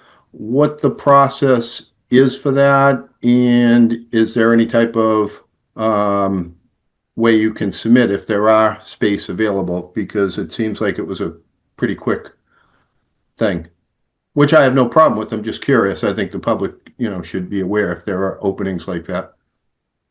Before I answer that, do you have any other questions related to the districts? I do. Okay, do you want to ask that one and then I'll cover it just so we're not eating into your time? Yeah, I appreciate that. Thank you very much. Yeah. Second question is, it seems like there's a lot of discussion about other public engagement for things that have changed. And I'm curious, is there a different mechanism, forum, or anything like that, beyond sending in emails that the public can elicit to be part of whatever the other community engagement is? Or is all the community engagement basically via emails or what we're doing tonight? We have emails, we have Medford alerts, Emily or Paula or Alicia. I don't know if there's other things that I'm missing. Madam Chair, the mayor's office has been trying to do outreach to the community to let them know. Oops, sorry, I didn't turn off the timer, and I will change that sound as well. That's the default sound. Sure. But the mayor's office has been trying to do additional outreach to the community through Facebook, social media, I think they've been working on a press release to tell people about what's going on as well. And they've been using the city's robocall system, which some people get either phone calls, others get emails, and some people get text. It depends what you have signed up for through the city's robocall system. Very good. Thank you. Last question I have on the zoning itself is, I didn't quite follow it all, but I think it had to do with basically shadows, where there was discussion earlier about West Medford Square and other areas, about height, sunlight, different criterias like that. And then I think a statement was made that, maybe it was a question someone asked, that therefore will that impact the other squares or the other areas that would affect that were already voted. And I think the response was, yeah, it would probably apply to those other ones. So does that mean all of those other ones that were approved have to now be revoted? I can answer Emily? that, Madam Chair. Yes. Excellent question. Not the individual districts themselves. We are realizing, actually, we knew that this would happen. And we have a process for it that many of the development standards would be consistent throughout the city. And so we will be merging those into a separate section of the zoning bylaws, and then there will be a modification that points the districts that have been approved to this new section. This is part of the final cleanup that we will be doing as a final stage in the zoning process. When you're working geographically, district by district, as we've been doing, we have been aware that due to public comment, due to other changes, that there would be things that we would want to modify after all of the individual geographic districts had gone through the approval process. So that will be cleaned up at that point, and those requirements on the sunlight will apply to all of the mixed use and commercial only districts, and potentially to UR2 as well. I think the others no, because what we're trying to do is apply that requirement to the districts to protect the other residential districts. So Thank you for that will clean up at the end. Appreciate it. And I fully understand it's a moving target. You have to do those. Thank you very much. You're very welcome. Right, and then to address one of your middle questions, Mr. Doherty, which I'm very thankful that you asked, because I love to talk about this when there's a lot of people on the call. And I mean no harm or insult to any members of the board, but there's nothing truly special about any of us. We may have one or two unique qualifications, but really we just care deeply about the city of Medford and our neighbors. We are homeowners, we are renters, we are parents, we are dog moms and dads, cat moms and dads, nothing against cats. Some of us know a lot about transportation, some of us know about nonprofits or history. My background is more, Adam's got a dog and a cat, look at that. My background is real estate, economic development, sustainability. I now work in renewables. So everybody's kind of all over the place. But I think what unites us is our passion for the city. And in terms of applying, I'm going to drop a couple links in the chat. But you really just have to apply. And I think the next step for that is Alicia and Danielle review the applications. It gets shared with the mayor. The mayor makes their appointment, and then you get sworn in. There's a couple questions that get asked. Like I did a little interview process, but a couple of us have terms expiring. Some of us may stay on and serve an additional term, but I'm assuming that there's going to be maybe a couple openings on the board. So I encourage anybody that's on this call to apply, especially if you've been a part of the zoning process, because you're at these meetings anyways. You might as well have a more direct impact. The stipend isn't much, but you do get a little bit of a stipend to kind of commemorate your time. But there's two links in the chat. So, whether it's Mr. Doherty or anybody else on this call, please apply. We need more people involved, whether it's the Community Development Board or other boards and commissions in the city. And I will get off my soapbox. The next commenter that we have is Cheryl. Please state your name and address for the record. I'm going to go ahead and unmute you, and Alicia's going to start a timer for 3 minutes. Hi, I'm Cheryl Rodriguez at 281 Park Street. I noticed that some of these extra conversations tonight about things that aren't before the board were a little confusing to members of the public. But I'm curious about how the NR zoning is now being passed by the square zoning, and the square zoning has some of the areas, like, for example, in West Medford Square, zoned more densely than they are in the NR maps. So I'm wondering how they're going to reconcile that. If just the square zoning passes first, then the NR zoning will downzone the square areas, particularly the UR areas. Also, when I'm looking at the Medford Square map, I noticed that the very large lots on the north side of High Street in the square are only zoned as NR2, which is pretty low considering they're right on High Street, and the Salem Street corridor was given no such exemptions despite having no rapid transit or a large square that would support the density. So that seems misplaced. I did mention it at the subcommittee meetings and it was ignored and bypassed.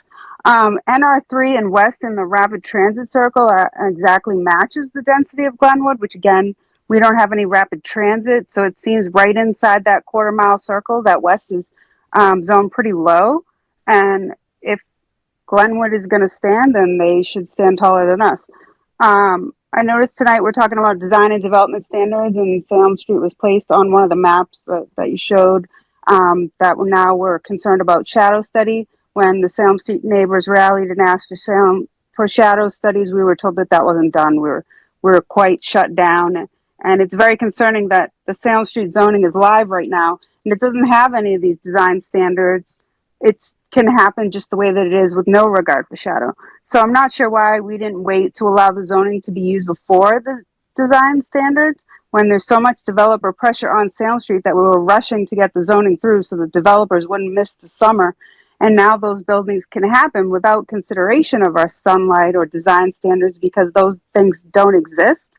So I feel that it can be too little too late for many of us here on the Salem Street corridor, and I wish that more attention and study had been paid to us. I'm glad to see that now some of the other areas are getting more attention than we ever got. But I'm concerned that suddenly the city is also notifying about the neighborhood zoning 8 meetings into the neighborhood zoning, so that people didn't find out ahead of time. And now we're scrambling, and that's why it's taking extra meetings, because people have questions because they're just finding out about this.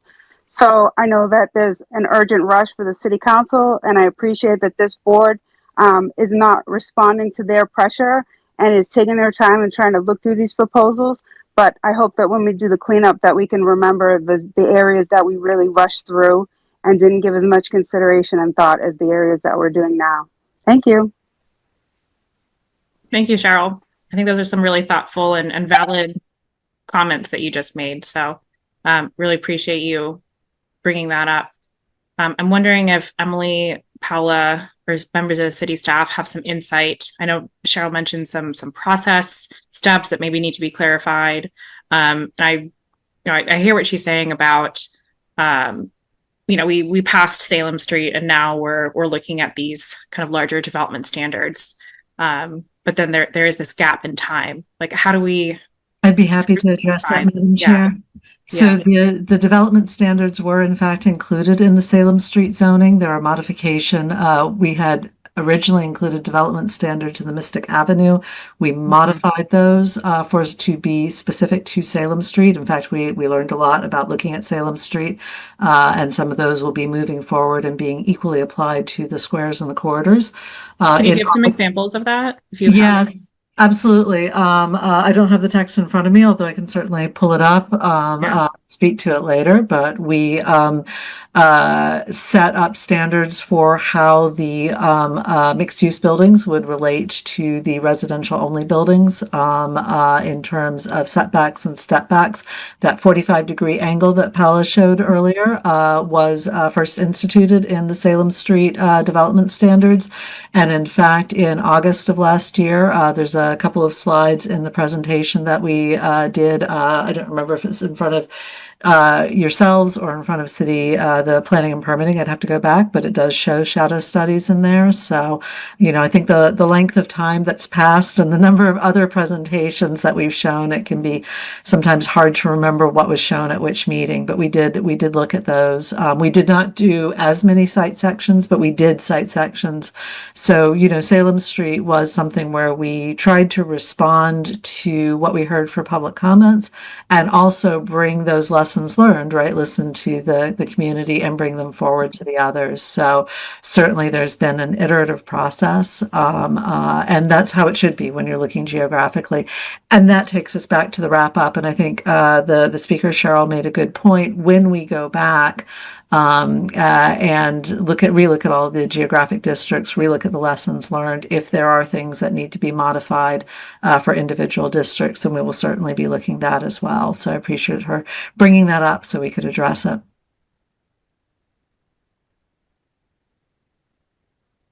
Great. And then I think there were some questions on process in terms of like when we're notifying for things. If there is confusion around notification, we've been trying to be very, very mindful in terms of how we're putting out agendas, coordinating with the mayor's office. But by all means, like if you have additional suggestions or feedback or specific examples, we'd love to respond to them. That's my goal kind of as chair of this board, to be more transparent, include the public more, yeah, try to be responsive to your concerns. The next commenter we have is Penny Schwartz. Penny, you're going to get a request to unmute. Please state your name and address for the record, and Alicia will start the timer for 3 minutes. Hello. Actually, this is Matthew Reich. I'm using two computers. One of which Hi. Hi. Thank you for taking my question, comment, and thanks for running this meeting. I addresses 29 Adams Street, which is the corner of Adams and Capon. My first question actually doesn't concern Medford Square. I would just like to confirm that the proposed zoning for 29 Adams is neighborhood residential 3, which is Adams south of Capon and Adams north of Capon. As I see, if I'm reading the map correctly, is urban residential 3. Obviously, you know, if that's out of the topic, fine. Just tell me, and I'll ask some other time, or otherwise, please confirm. Why do you keep asking other questions, and we'll work to confirm that? That was what, 29 Adams Street, you said? Yeah, 29 Adams, corner of Adams and Capon. Okay, so if you have other questions, I'd say keep asking, Yes. Okay, and we'll double check that one for you. So Keep for going, West Matthew. Medford Square, if I understand what you said in the map correctly, it's the proposed zoning is mixed use 3, and if I understand that correctly, that's by right 15 stories maximum. Is that correct? I believe the 15 stories is the current zoning. And then MX3 is the proposed zoning. That's 8 stories plus up to 4 with incentives. So it could be up to 12. I But see. that Okay, great. delta of 4 incentive would be theoretically public benefits that the developer of the land, who's not necessarily a capital D developer, could just be the property owner, includes. I see. Okay.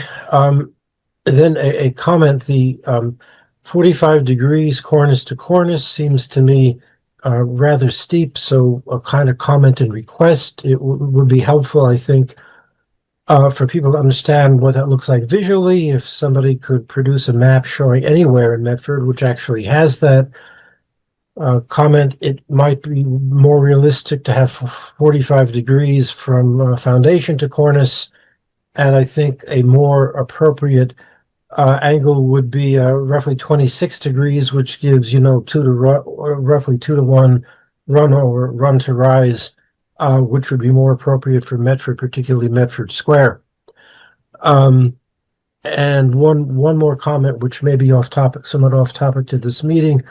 The proposed density of the immediate neighborhood where I live, again, a corner of Adams and Capon, I think is much too high, and I think that particularly the homeowners in the area would be disappointed in that.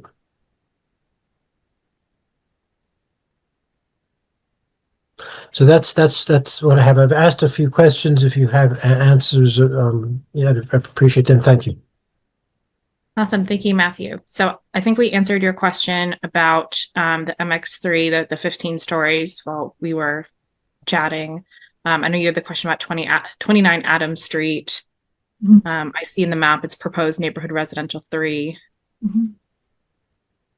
And then I might have missed another question. Yeah, I think Just the general comment about the proposed zoning for the neighborhood. Two things: a general comment about proposed zoning for the neighborhood, and also the 45. Yes, the 45-degree angle. Yes. Are there any real life examples of that? Yes. Yeah. Thank Okay. you. Thank you very much. Madam Chair, I'm not sure I'm not sure I understood the 45-degree angle question. So what I heard, and I'll unmute you in a second, Matthew, is he was curious, number one, are there any real life examples, like any photos, any case studies of this angle being put into place so they could maybe see it more in context, recognizing you have the section, but a section doesn't always translate to a lived experience. And then I believe he also proposed that the 45-degree angle, rather than starting from the, I think it was the cornice of the house, start from the foundation, which would cut off more of the adjacent buildings. Thank you. I think I missed a statement yeah. here. We'll obviously have to look into that for you. We can't answer that. Matthew, was that a fair summary? Yes, that's Okay. a fair summary. Yes, thank you. Okay, so it sounds like we need to do some follow-up there for you. Thank you. Thank you. So I can maybe answer a small thing. Usually for street wide, for sun and shadow studies, usually you do 1-to-1 to do that relation. What does that mean, 1-to-1? So What are the we 45 degree angle, so that One that way. and one it yeah Okay. exactly. So the proportion will be 1-to-1. Okay. So there are many urban designers that use that 1-to-1 in order to get good light and air and quality. So that's using that 45-degree. We want to study a little bit more on how those, especially the step backs, how that can be done. And so we can do a little bit of more diagrams to show those step backs and setbacks, how those could work. So to study a little bit more this standard. Okay. Yeah, just quick Google search is showing me some examples, maybe in Cambridge, Chelsea, Lowell. So like that 45-degree angle is out there, but yeah, let's make sure it's right for Medford. Yep. Cool. The next commenter that I see is Susan Altman. Please state your name and address for the record. You're going to get a request to unmute, and then Alicia will start a timer for 3 minutes. Hi, Susan. Hi there. Thank you very much. So I have a question that may not be appropriate for this group, but if so, maybe you can direct me. Sure. I heard a lot about parking, but nothing about driving. And there are some streets in Medford that are concerned with this, such as particularly Harvard Street, I believe, the one that runs off Main Street, where it's already back to back 3/4 of the day. And I'm curious how parking considerations feed into the zoning decision making and how that process works, and would just be interested in finding out more about how those considerations get effectuated before zoning allows additional building in a way that's just not sustainable. I think that's a valid question for us. I do want to ask if you have any other questions, just so we're not eating into your That's it. time. That's it? Okay. Yep. I think that's an appropriate question. Emily or Alicia, Danielle, if you have anything to add to that. I can speak to the zoning to date, and then obviously welcome others to join in. So to date, we have made no recommendations to change the existing parking requirements. The meeting on Monday night, because we have heard so much about parking, both from people who don't want to change them and people who do, the meeting on Monday night is to kind of bring everybody in the same room and talk about parking and listen about parking. But so far, we have made no changes to that based on what we hear from the public and with the discussions with the Planning and Permitting Committee, which will start on Wednesday about parking. That may change, but to date, there's been no change. I mean, I think maybe the meat of Susan's question, it was more around like, how is everything connected? Like, if we're not changing parking, how do we consider like the impact that these zoning changes are going to have on parking, and maybe not just parking, but also I heard traffic in there as well. There's a couple of things I think that have fed into what we've discussed so far in these meetings and others. One of them is the difference between the public streets and the private streets, and plug for the interactive map. You can put that up as a layer and see where those are. Right now, all of the zoning that has either been passed to date or has been brought forward requires that parking be off-street. In other words, if you're going to do a development, you have to park that development on site.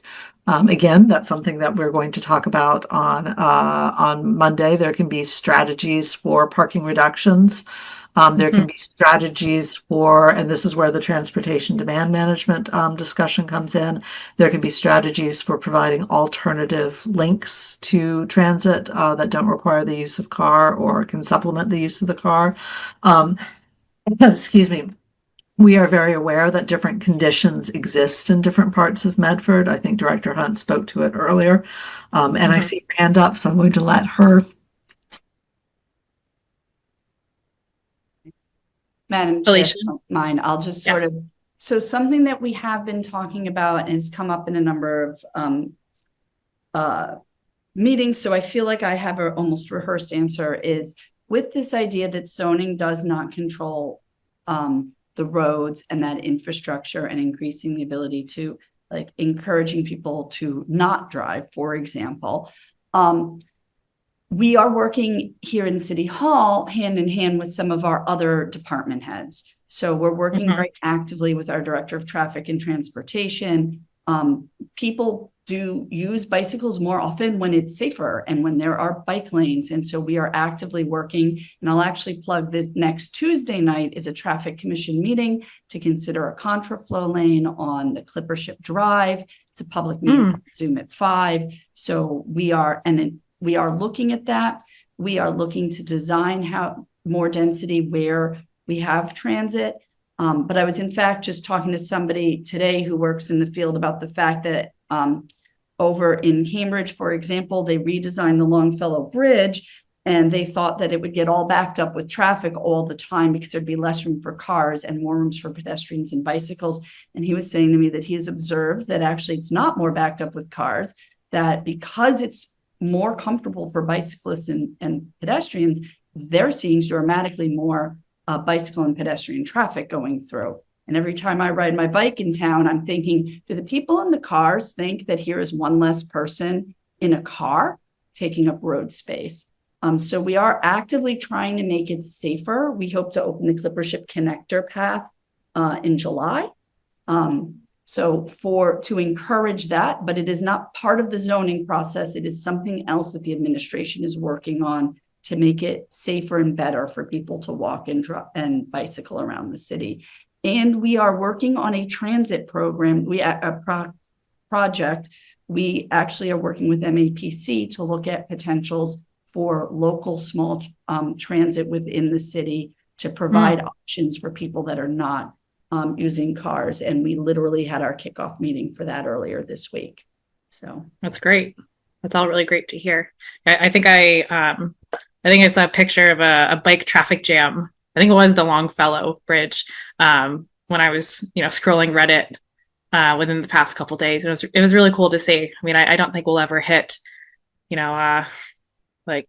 Copenhagen levels of biking, but maybe we can get a little bit closer. But yeah, everything's connected. Okay, cool. The next public commenter that we have is Stephen Pompeo. Stephen, please state your name and address for the record. I'm going to go ahead and unmute you. Alicia is going to start a timer for 3 minutes.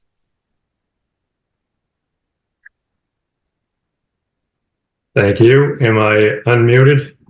Yes, we can hear you. All right. I just have a couple of questions. Sure. One on Medford Square and one on West Medford Square. And I'm wondering can we bring up the zoning map? Yep. You can start Okay, asking great. your question, but Paolo will bring it up for you. Yeah, let's see. The question in Medford Square is regarding the, and I sent this question to the board, so you may have already looked at it. Regarding the the map in particular with the zone, I guess it's the 2A zone. Okay.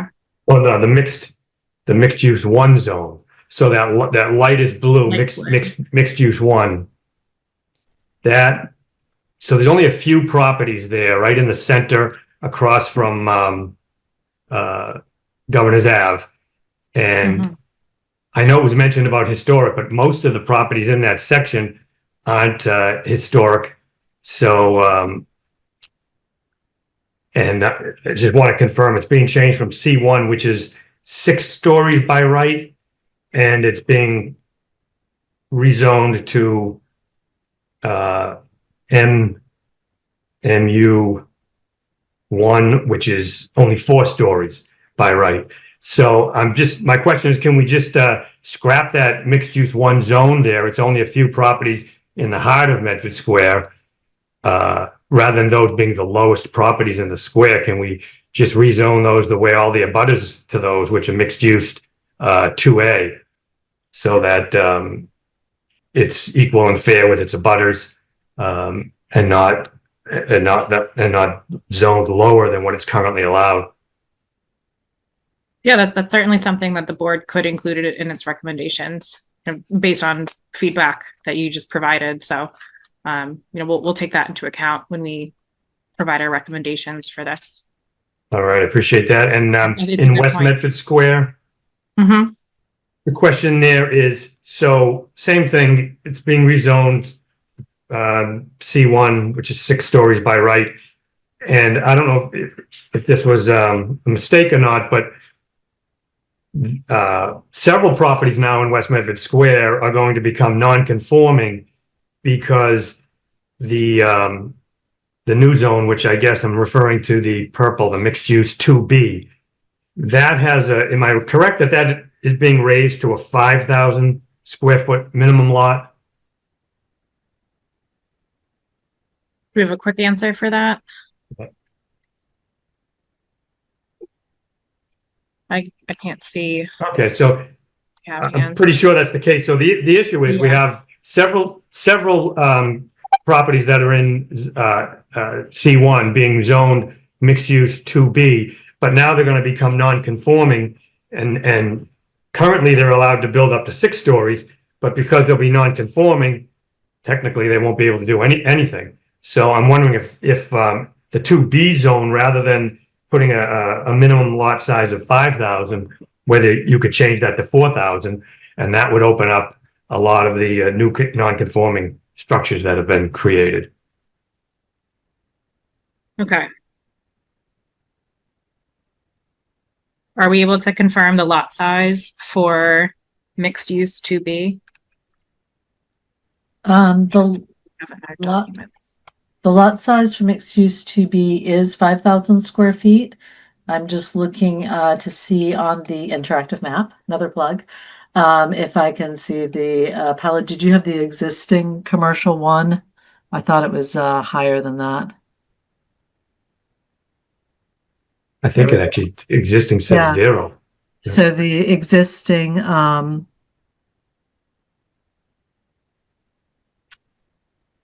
yes, for other permitted principal structures. So it depends on what you're wanting to do. If you're wanting to do a multiple dwelling in C1, the minimum is a 10,000 square foot lot size.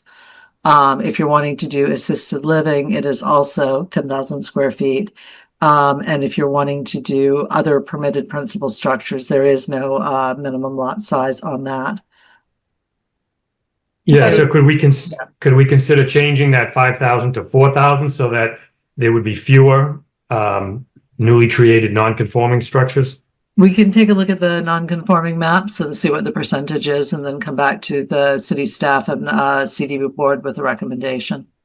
Okay, I Just appreciate as- that. Yeah, because I think it'll accomplish that goal of reducing the non-conforming parcels. That seems to be a big goal, and also now allowing a property to become more dense. So it would accomplish those 2 goals and also be more fair for any property owners that currently have, just under 5,000 square feet, who are currently allowed to go up to 6 stories, but would be restricted under the new zoning. So that'd be great if you could consider that. Yeah, we Yeah, can so- certainly look into that. just as a clarification, if I may, Yeah. so the zoning in Medford is a little bit different from others in the sense that the standards, the dimensional standards go by use. So you can be Yeah. the same district but have different heights. And so that is the occasion, for example, for commercial buildings, they can only go up to 4 Right. by right. And it's in here. And then you don't have a minimum, but you can only go up to 4 stories by right. It's only the residential that can go up to 6, but then you need to be 10,000 square foot lots minimum. So there are a lot of different things. We want to make it more easier and having only one standards as a minimum, and then you can go higher than that. But we will look into the nonconformities. Absolutely. Thank you. Yeah, look into that, because even if 4 stories is the only allowed height, it's currently allowed 4 stories now. Under the proposed zoning, it would be non-conforming and therefore technically not allowed to have anything done to it. So if you want to keep it 4 stories, that's fine rather than 6. But yeah, don't make these under 5,000 square foot lots in West Medford Square become non-conforming lots. I think that would just we wouldn't achieve the goal of having fewer non-conforming properties, and it wouldn't help with the increasing the density goal. And I don't think it would be fair either to take a property that's currently allowed to go 4 stories and make it a non-conforming structure. Yeah, absolutely. Thank you. I really Thanks. appreciate your comment and the specificity of the feedback you provided. That's very helpful for us as we look to review and make our modifications. Thank you. Thank you, Stephen. The next commenter that we have. Oh, actually, Christian, I saw that your hand was up. Did you want to add anything? Christian's a member of city staff, so I just wanted to recognize. I just would like to remind people to state their address because the last 2 participants did not. I'm just taking notes for the. Okay. If the previous commenters could message their address. Oh, no, they have to say it, right? Because then it's in the public record. Madam Chair, I do have Mr. Pompeo's and Susan Altman's. So they also Mr. Pompeo submitted a public letter, so I have that as well. I have a very weird administrative request. I need to rename Peter because he had to drop and come back in, but there are 2 people in the meeting who are iPhone. So, and I can't do it from the private chat he sent me. Peter, can you please raise your hand and then I'll know which of these is you? Are you able to do that? Or if you turned on your camera, I could tell. So I'm so sorry about this.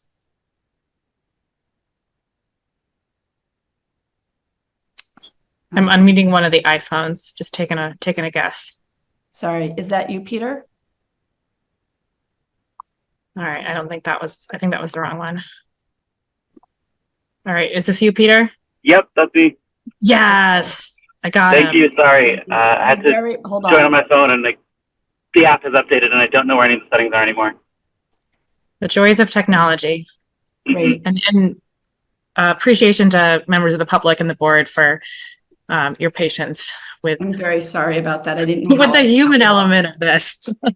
Hey, it always just makes it exciting. And yes, Christian, great reminder. And I'll try to catch that in the future. So the next commenter that we have is Sheila Ahrens. Sheila, please state your name and address for the record.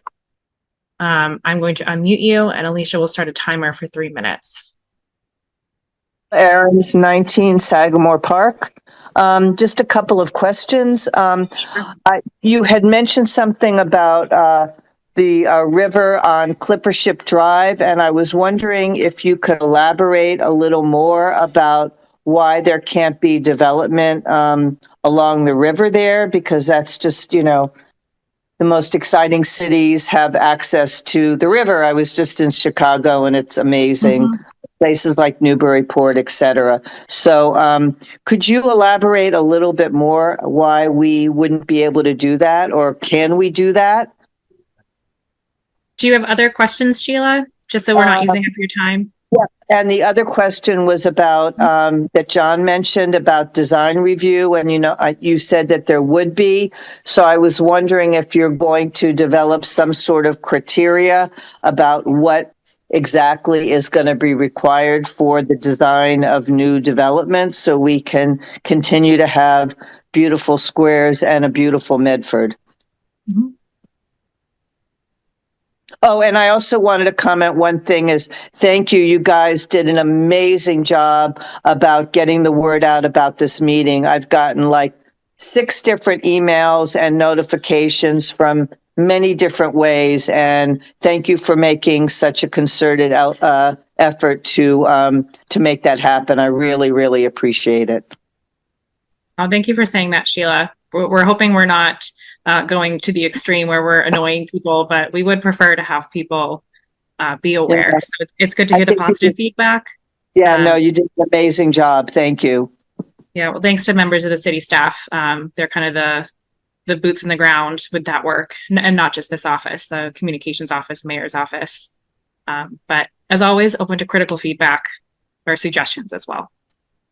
So we had a couple questions. We had, why can't we turn this into, Medford's version of the Chicago Riverwalk? What was the other one? About design review. Yes, design review. Yes, thank you, Sheila. Madam Chair, I can address those. I Yes, think it might have been my comment, and it was possibly I did not speak as well as I could have done. So I'm going to take you on a little tour.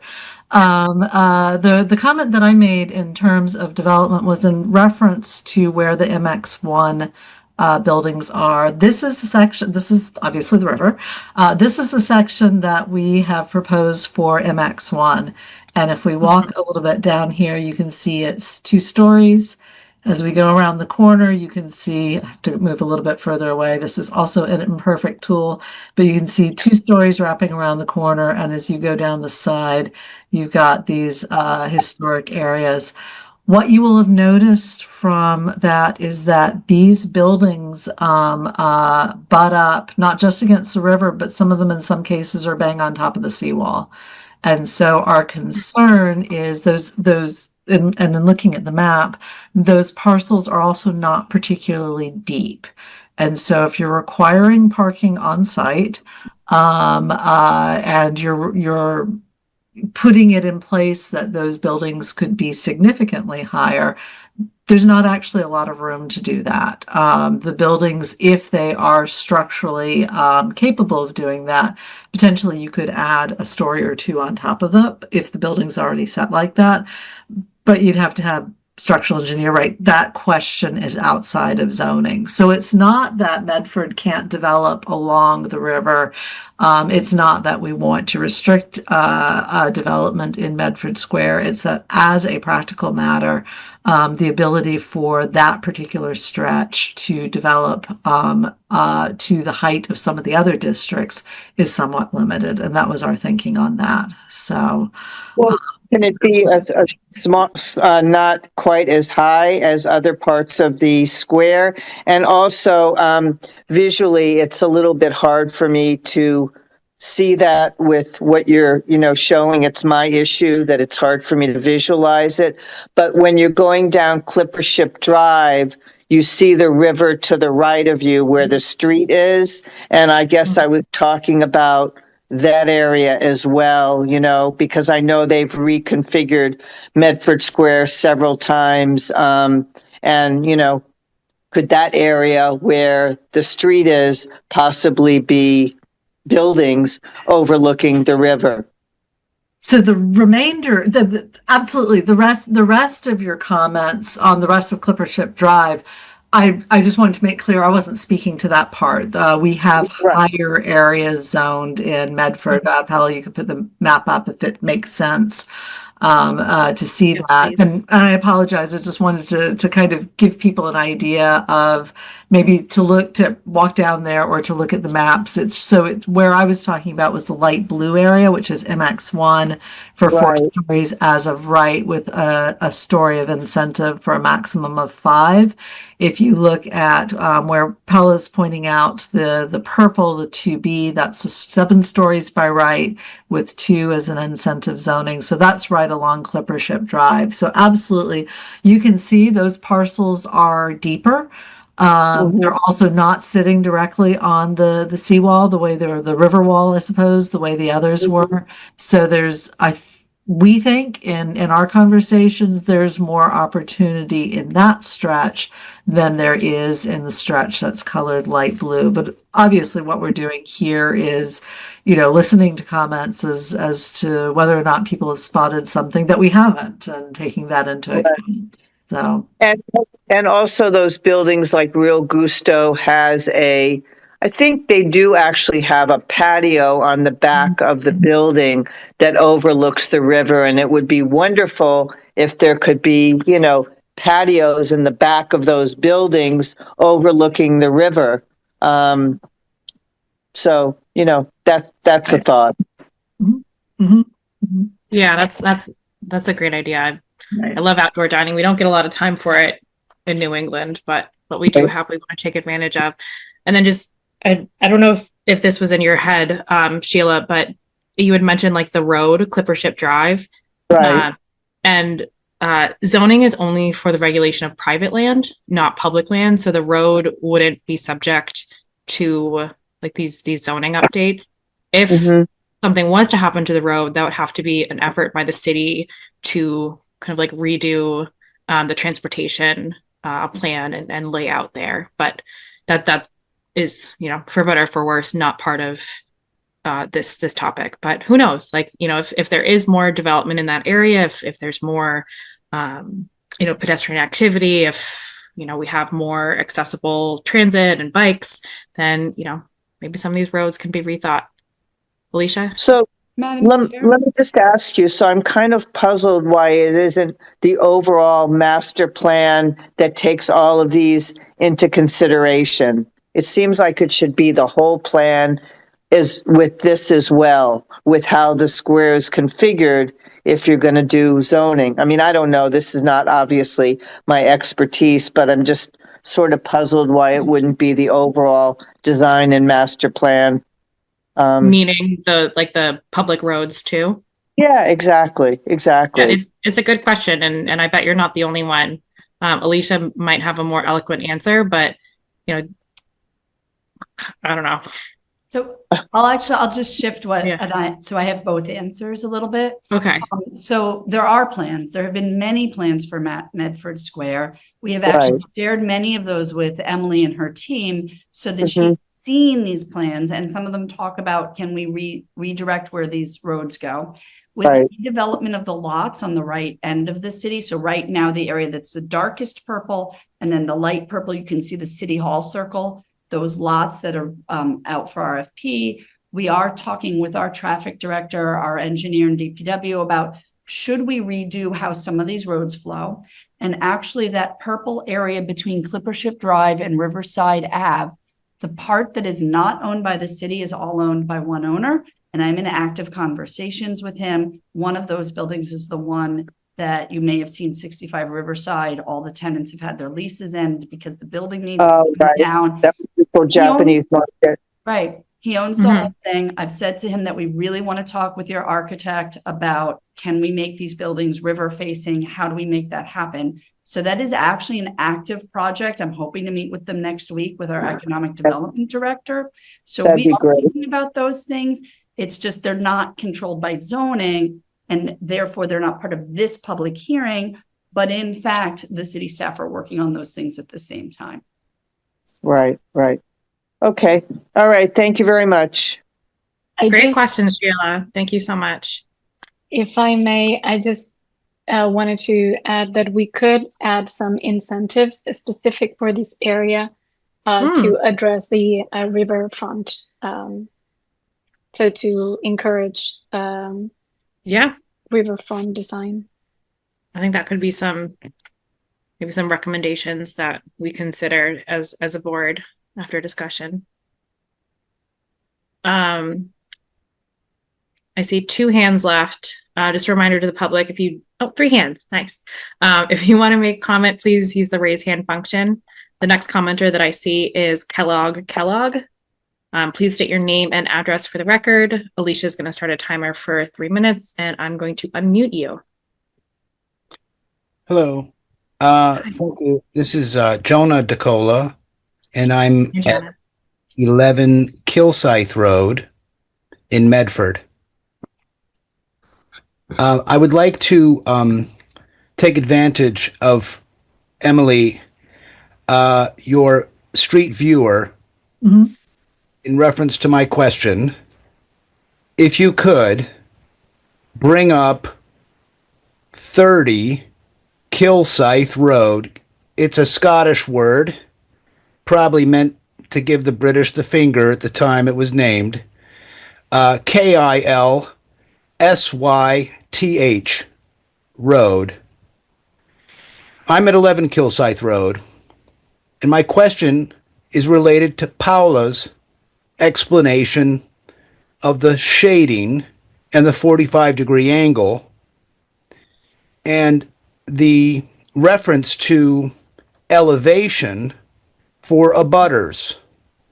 So in looking at this street, you can see that Somerville did what they always do. They don't take into any account in their zoning review of Broadway, with suggesting 6 stories on either side of Broadway, and, you know, shading Medford as they already have with their large apartment buildings on the top of Winter Hill.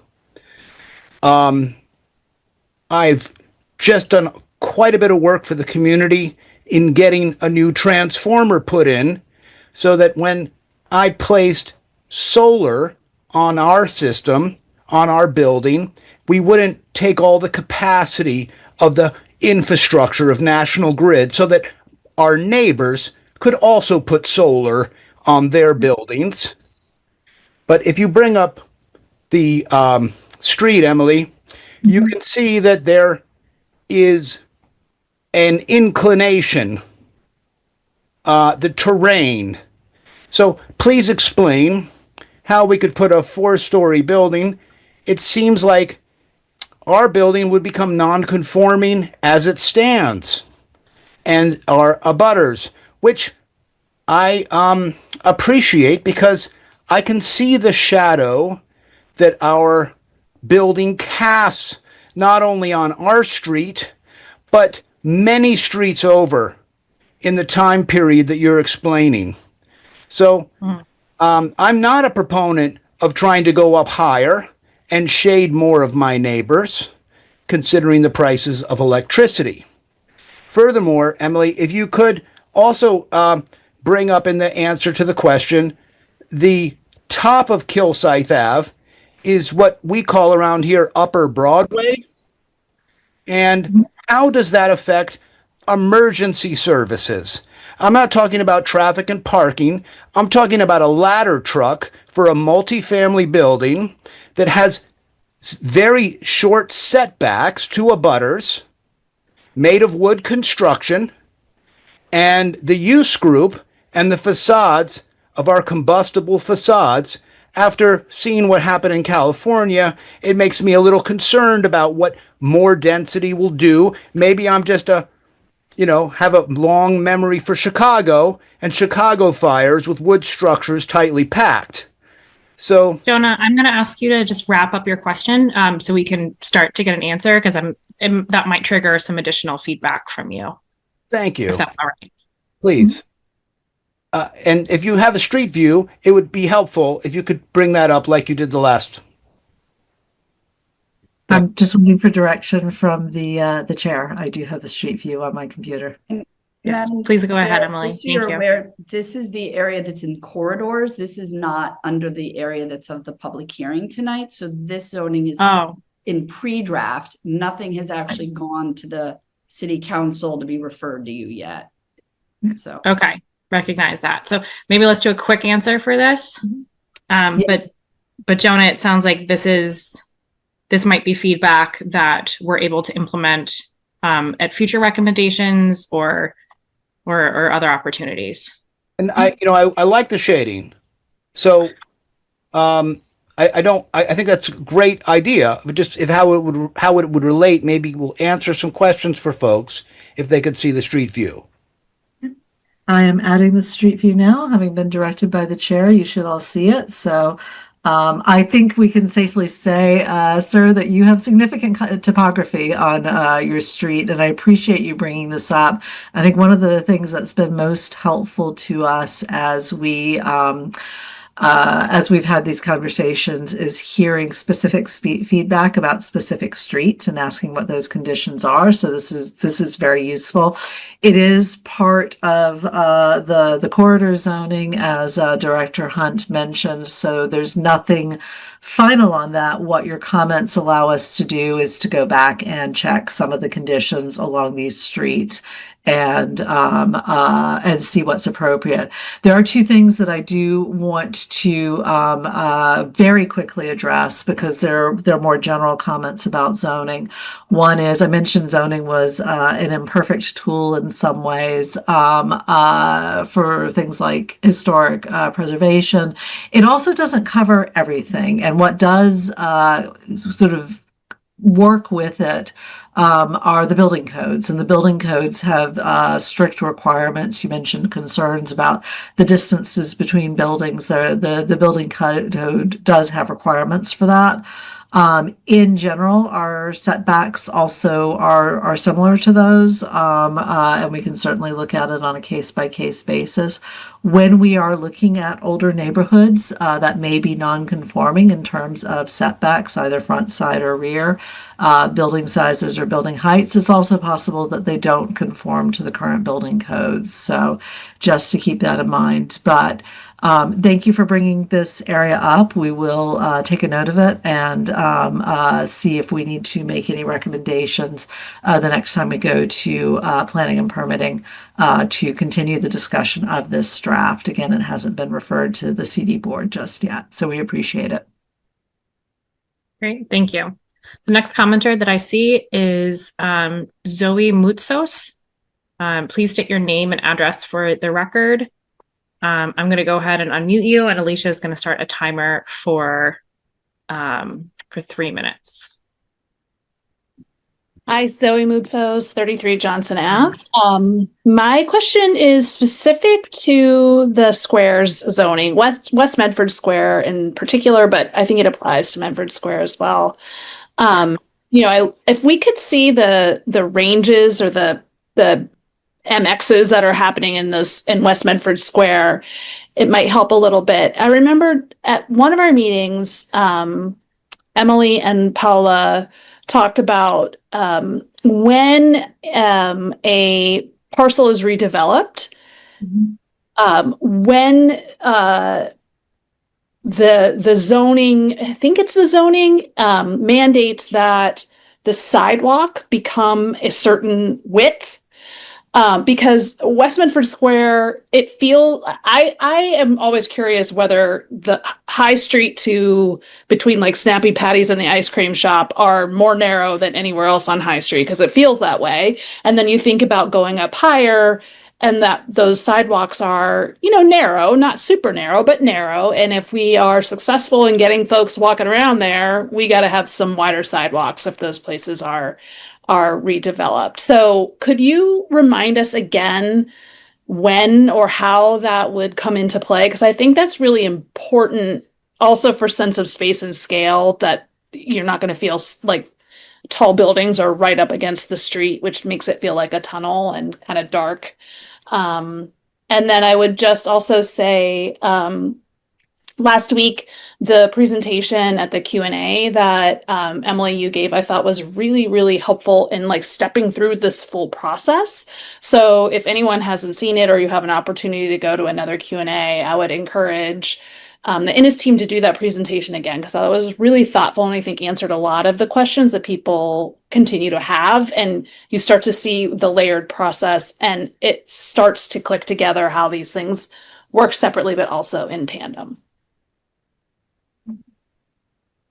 Zoe, did you have any other questions? That's it. That's my question.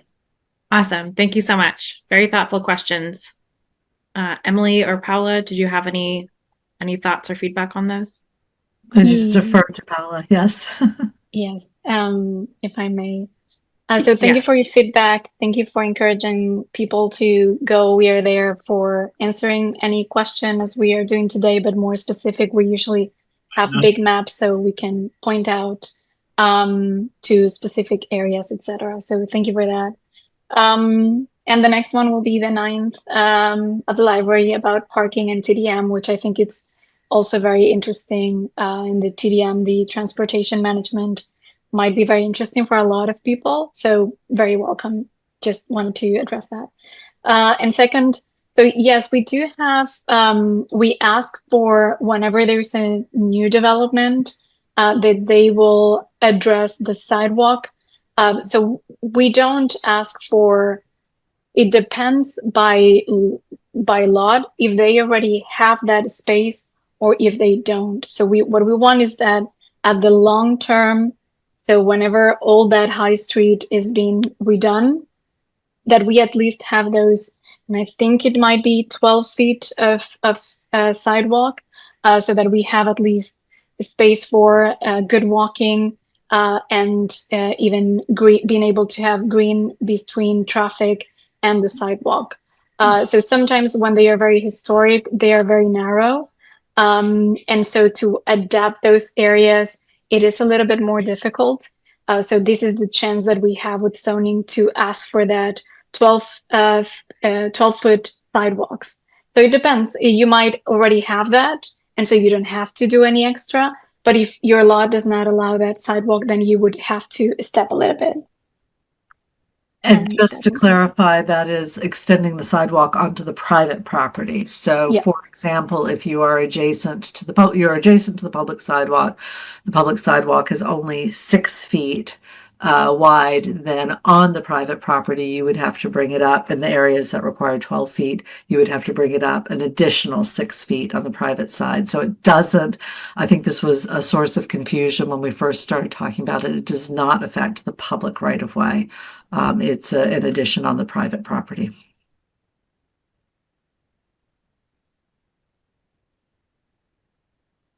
Great. Thanks for that, Emily and Paula.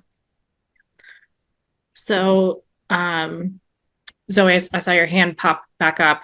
Do you have a clarifying question? I do. Yeah. Okay. So sorry about that.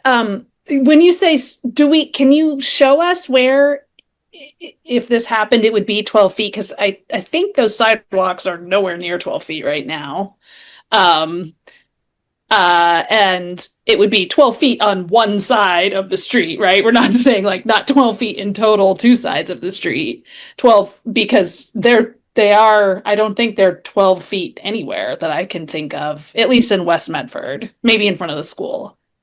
So think of it as changing over time, right? This would be a development by development. So you would have a situation, because when we talk about zoning, we talk about something that might happen over 20 to 30 years. Some things might happen within the next 5 years. Maybe there's something that happens within a year. So you would have a condition in which the sidewalk is going to widen or narrow depending on whether or not a building has been developed. But that requirement would apply throughout the district. It just depends on when a property is redeveloped as to whether or not the sidewalk happens. And remember, you're not thinking about the current, so you're adding on to the current sidewalk on the private property side. So if you had buildings that were rebuilt on either side of the street and had sufficient depth to meet the requirements, then that's where you would get the sidewalks. So it could potentially look a little bit like a zipper for a while. It could, yes, exactly. Okay. And that you see that in other places where there are historic buildings, and new infill development has come in over time. So it's not uncommon to see that effect. Okay. All right. That's great. Thank you. Mm-hmm. Thank you, Zoe. The next commenter that I see is Caitlin. Please state your name and address for the record. Alicia is going to start a timer for about 3 minutes, and I'm going to go ahead and unmute you. Danielle's got the timer this time.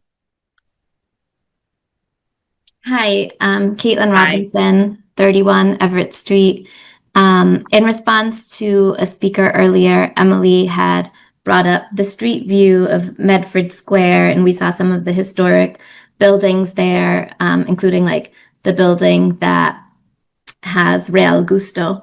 And and she made a comment about like, you know, redevelopment would now be subject to parking minimums. And I just wanted to say like how alarming it is to me that like in the historic city center, that development might now have parking minimums. So like, even if it's like underground, that being like more, the driveway, like the curb cuts for driveways, I just feel like it would be completely inappropriate for like the historic city center.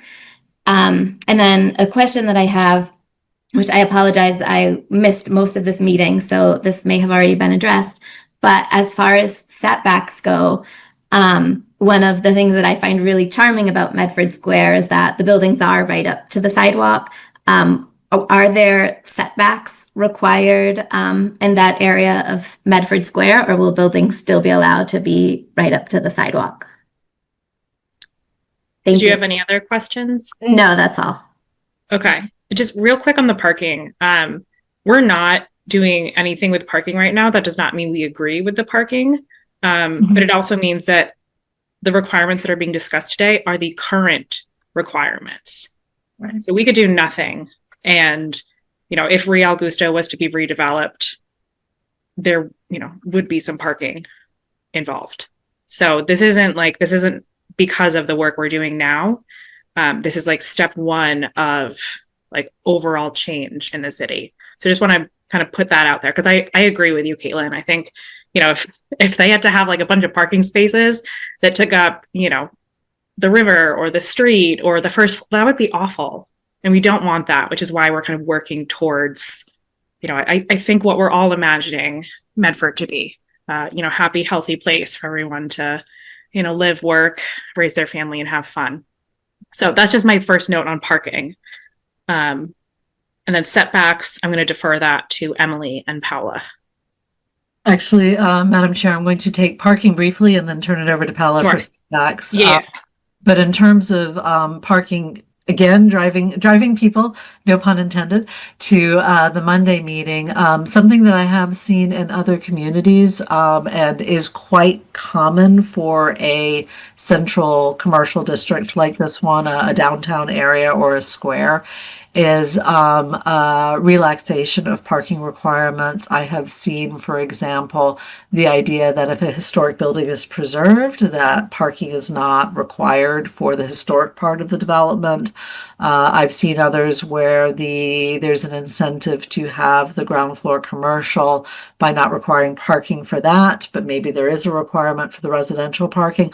All this to say that because we are not coming forward yet with any parking recommendations, that we're hoping that all of these topics are a conversation on Monday, and really want to hear from people exactly some of the things that have been expressed about parking, about people's thoughts about parking today. With that, I will turn it over to Paula, but just to remember that if there is no change to the existing building, there's no requirement for a setback, right? The zoning does not affect what exists now. It affects it provides options for what could happen in the future. So Paula, I'll turn it over to you on setbacks. Yes, so if I may, the front setbacks that we have again is to provide as much space for walkability and activation of the street. So what we have is a minimum for front setback of 3, and that is always to add to the sidewalks that are usually narrow. So we ask for a sidewalk of 12 and then 3 setback. So what we try to do that is if they want to do terrace, if they want to do any display, the menu, any sign, that they have those 3 feet to at least be able to do that. We want to give some flex. Do you hear me now? Yes. Okay. Sorry, my the The last thing we heard was The flex. audio is just gone. 1 second. The battery is gone. Flexibility. Now I can hear you. Okay. You're live in my living room.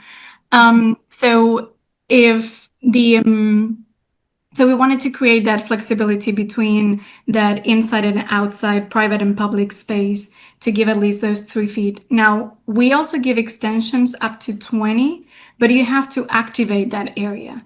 So you can use up to 20 if you do a terrace, if you do a green area, if you provide seating, if you provide something that is activating or giving green to the street.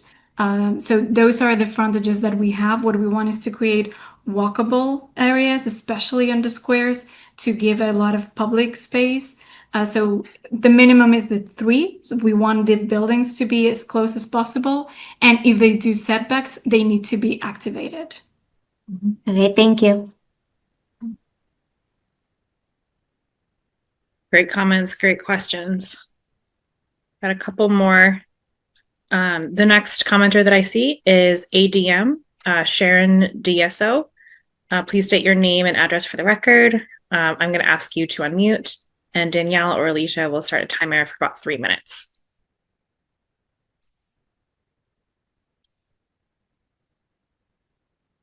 I can't hear you, unfortunately.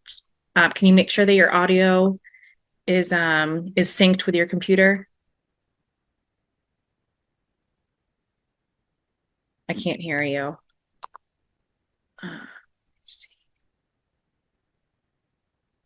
So if you're talking, the microphone in like the bottom left corner should be lighting up green. If it's not, then I think you can go to test. And then that will walk you through a little troubleshooting exercise. Yeah. I had to just do it myself because I forgot how to do it. So I'll give you a minute.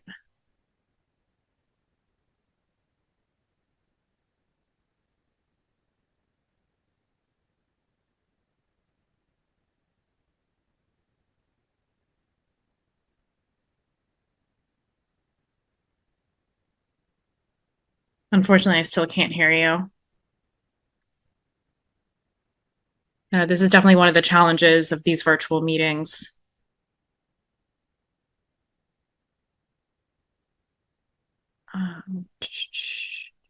Danielle or Alicia, would you be able to help Sharon troubleshoot in the background?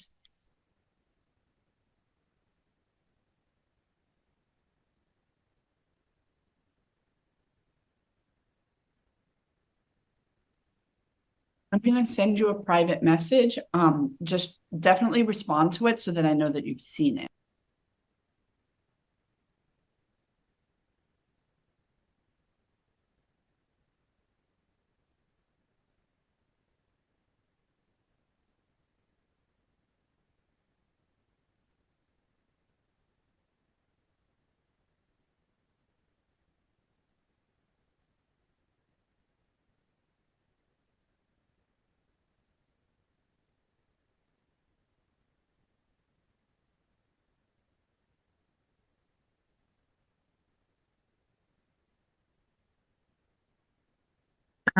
Sharon, while you're troubleshooting, I'm going to take another new commenter, but we'll come back to you if that's all right.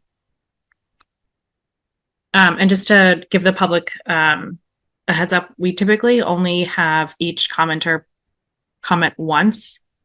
That's our usual practice. So I'd encourage those that have additional comments to send them via email. We may get to a second comment, but we typically don't do that, just to try to have equity across the commenters. So the next commenter that I see is Fire Eastford Tau. You're going to get a request to unmute, and please state your name and address for the record. And Alicia, I can start a timer on my phone, just so you can focus on troubleshooting with Sharon. Danielle has the timer going right now. Sharon, can you just give me a thumbs up if you saw my message? Okay, great. Okay. I'll do the timer anyways, just in case. Fire East Ford Tau, are you there?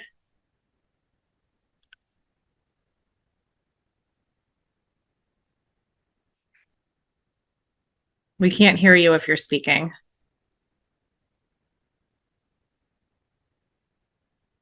Looks like you just muted yourself, or somebody muted you. I'm going to try again.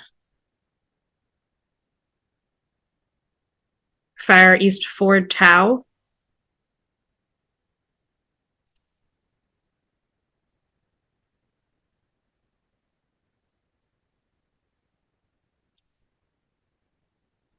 All right, unfortunately, we're not able to hear you.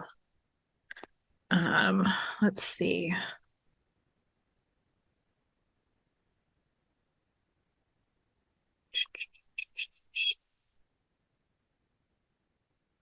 Oh, and the hand just dropped. Madam Are we making? Chair, Yeah. Sharon sent me her message in text because she's not. Oh, great. Been successful in the troubleshooting. So I'm gonna read her comments out loud. Awesome. Thank you. I really appreciate you being patient with us, Sharon, and thank you for sharing your comment. Alicia, if you wouldn't mind.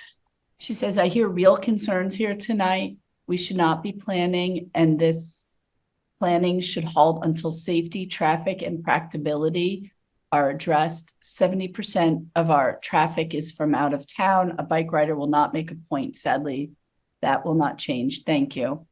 In my math class, -2 and -2 is -4. Yeah, I hear you. A lot of concerns about traffic, parking. What impact will this have on everybody's experience in the city, especially those that actually live and pay taxes here. I know we've talked a little bit about how zoning is really just the regulation of private land, and it needs to be done kind of in partnership with changes made in public lands like roads. I don't know if there's more we can say about that. I'd encourage you to go to the parking. The parking meeting on Monday, or share additional comments with Alicia, specifically if there's like streets or addresses or corners that you have experiences on. I see you typing, so I'm not sure if you're typing to Alicia again. Yes, okay. We'll make it work.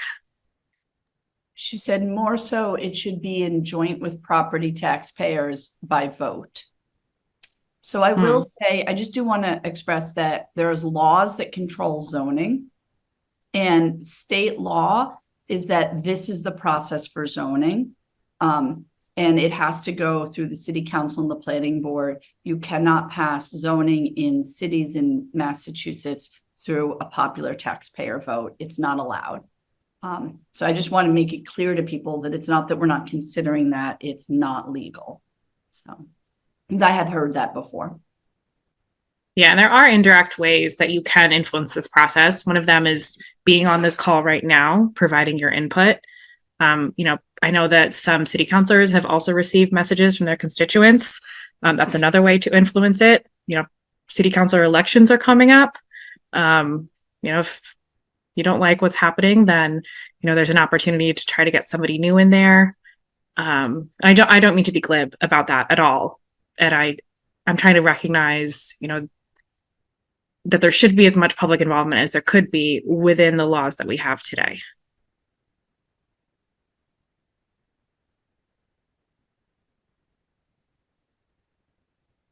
Is there anything else? She sent one other comment. I'll just read it. Non-safety is a violation of a mayor and a council oath.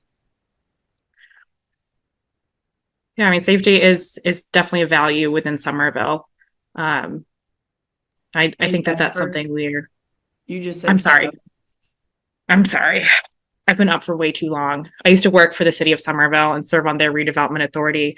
Every once in a while, my wires get crossed. I don't know if other board members are getting their wires crossed too, but yes, safety is definitely a value in Medford. And And I thank you for reminding us of that mission. So what I see in front of us is 2 repeat commenters, Fire East Ford Tau, and then I see board member Adam with his hands up. Adam, did you have something you wanted to add real quick? I did, yeah. I think it was mentioned in the Mystic Avenue rezoning, but I just had a comment kind of on the discussion. And that was, I think, one of the first ones that we as the board had heard. And so we sort of came in with an idea of like how zoning worked and how stuff worked. And the thing that was just super helpful for me in that conversation was when Emily and Paula, you had kind of talked about how like zoning is really kind of a long-term vision. It's not an overnight thing that just that dramatically happens, sort of the next day. And so it's a mechanism of like changing some of the incentives and some of the processes and what's allowable, but that, the built environment is actually takes a long time to then sort of graduate into that target state. And that's just kind of helped me just think about these changes and then the other mechanisms that operate sort of on different timelines that the city has around, okay, we have a kind of a 10 or 20 year zoning plan. Okay, we can thread in with the city. How do we think about bus routes? How do we think about increased public transportation? How do we think about kind of stepping into this? Because there's, going to be sort of all these interlocking things that we can then do together over the coming years. So that was just kind of my thought. I think often when I start the zoning meetings, I have to remind myself of that too, because I look at it and I'm like, oh wow, this is so much. There's going to be so much change. So that was my comment. Yeah, I think that puts it into helpful perspective. And thinking about, I think it might have been Zoe who was talking about like the sidewalk changes, and she made the comment like, oh, it might look like a zipper for a while. I thought that was a really good way to think about this. Like there's going to be some, some old, some new, some changes, and eventually like it's all going to kind of like, come together, but it's going to be a little awkward for a while, a little bit of a Medford adolescence coming at you. But yeah, good comment, Adam. All right, so I'm going to go back to Fire East Ford Tau, see if we can get one last public comment.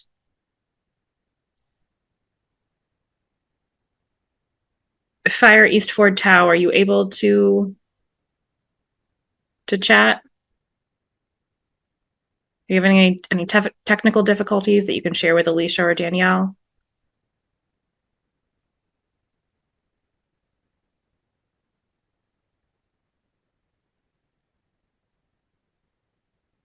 All right, I'm not getting any information from Fire East Ford Tau. So I'm going to make my standard disclaimer. If you are having technical difficulties and you're not able to comment this evening, please send an email to our Medford OCD email address. It's ocd@medford-ma.gov. Did I get that right? Drop it in the chat.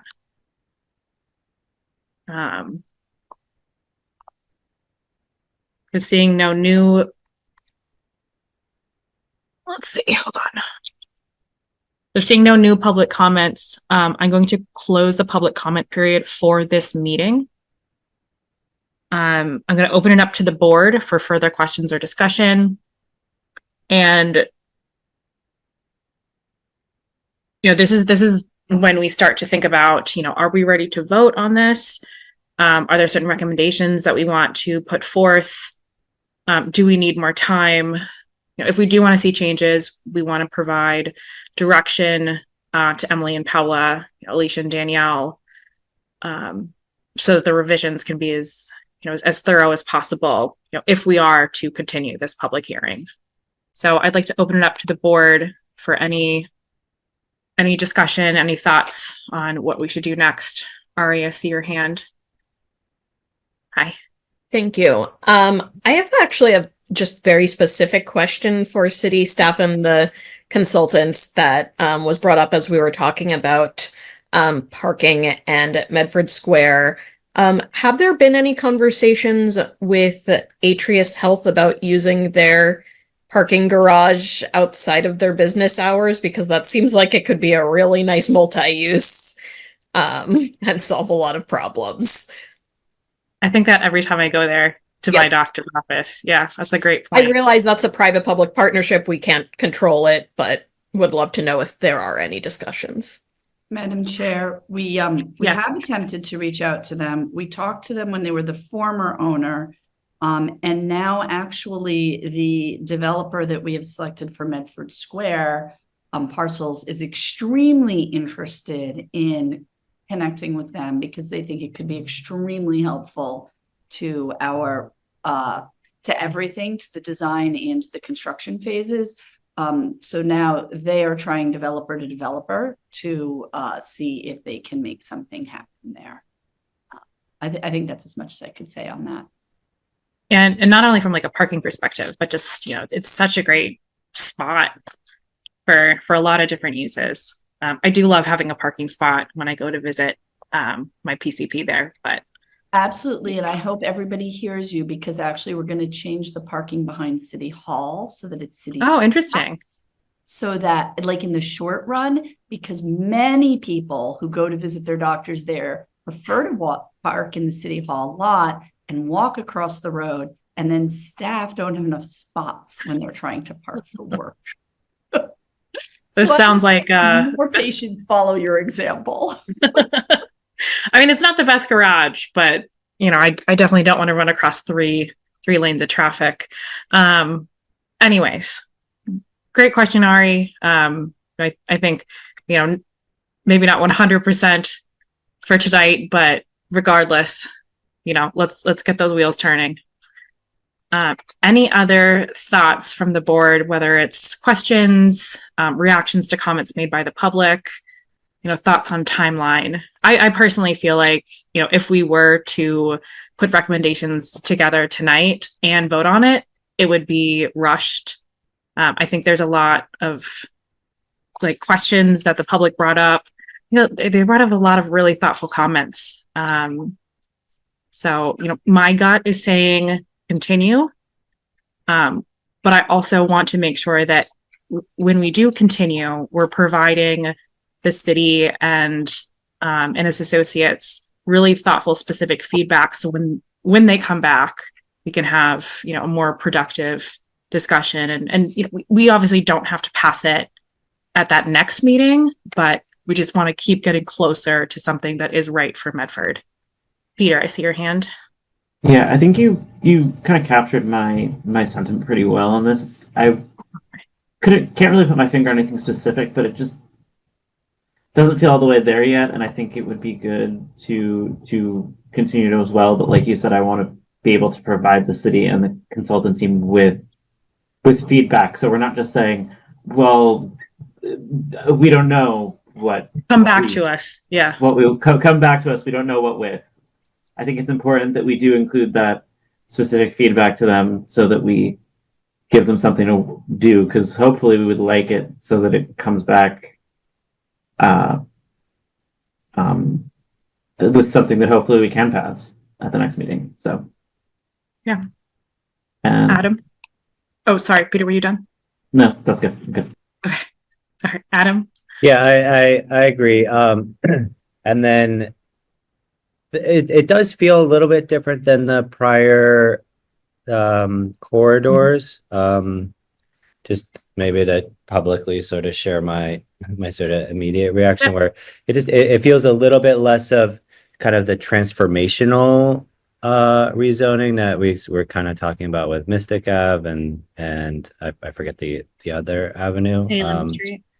And then the thing that would be helpful would be to obviously to digest a lot of the public comments, to read through again the written comments. There was a lot of written comments submitted. And then just, it's always helpful also to kind of transparently for the public to to like actually walk around the neighborhood with that like envisioned future Yeah. state of like what is this gonna feel like? And then there's nothing obvious in my head right now about kind of the shape of a like recommendations of what to change, but again, it would be really helpful to digest the commentary from today. Yeah, and I would also ask that the presentation that was given tonight be put in the publicly available materials, as well as shared with the board, if that's an option. It's there now. It went up Okay. after 5 today, but it's there now. Awesome. With the Google Okay, Drive great. and your files. Okay. Yeah, so it feels like as a board, we're largely on the same page in terms of continuing this. We can talk about date specifics later, but what specific feedback do we have? I've notes on lot size. I have notes on the sunlight and air modifications, or the sunlight and air angles. I have some specific questions on specific parcels in Medford Square. What else do we have?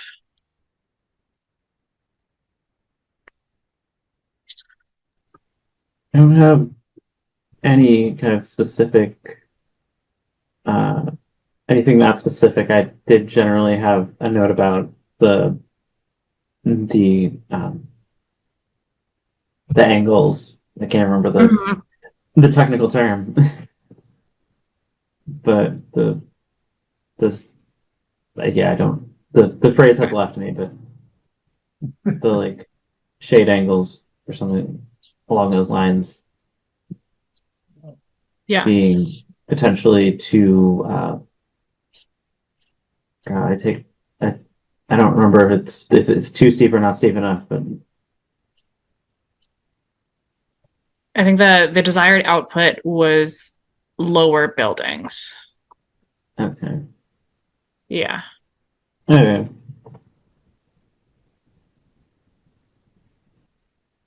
Yeah. But maybe like a little comparison on like where that angle could be taken from. Just to help show like the consequences of, looking at it now, it's the like the minimum daylight standard. Looks like it's coming from the roof. What if it's the cornice? What if it's the foundation? Just generally, like, what are the consequences of that?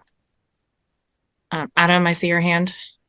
I know, so No, you're good. This is what we're supposed to do. So let's do it.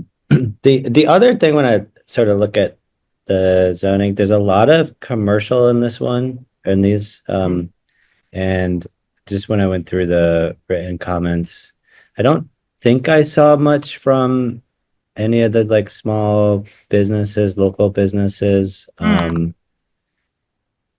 would just be curious if there were thoughts from sort of like that like kind of segment just on things that they want to see in that corridor. And I think obviously like my headspace is, we're really trying to design it for the people that live in the community and obviously the residents of the community and a lot of the small business owners. My partner is a small business owner in Medford. Yeah. And it's just the input that I haven't heard in the last like couple meetings. And so I don't know if it would help if there was any of that, if it would be pointed to just to be able to look at it. I didn't see any. Yeah, that's a great comment. And I'm kind of flipping through now to remind myself, I don't think we have anything from like a business owner that doesn't also own property. Like we have some property owners. Sorry, Alicia, I was going to say, let me direct you to, there's one who's been very thoughtful and deliberate about awesome. it. Her first name is Paige. Okay. I would look for that one. She's included a lot of things. She's also had some back and forth with us in the office about Oh, awesome. what can the city and economic development staff do to support small business owners who might potentially get displaced because their building gets developed, Yeah. or as somehow gets impacted by that. And so we actually called her attention to something that you all we've discussed before but didn't come up this evening, which is the you can get 1 story of incentive for providing a 15% rent reduction for a minimum of 3 years to either a nonprofit or a business that has 10 or fewer employees. So that was. I don't know if I see her comments in the folder. I'm wondering if, because her email was back and forth with the staff, I wonder if it didn't actually go to OCD. I just have been assuming that everybody has.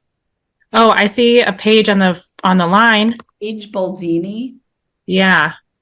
I know we closed the public comment for the meeting, but can I, as the chair, make an exception?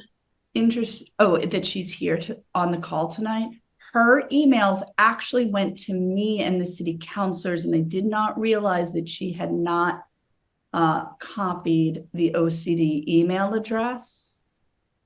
Can I make an exception, and is it legal for me to? Did you guys vote to close? Well, you haven't closed the hearing, so you've only closed it for tonight. You could reopen. I only closed the public comment. Right. And that didn't need a vote. Right. So I think you can reopen the public comment if you choose to.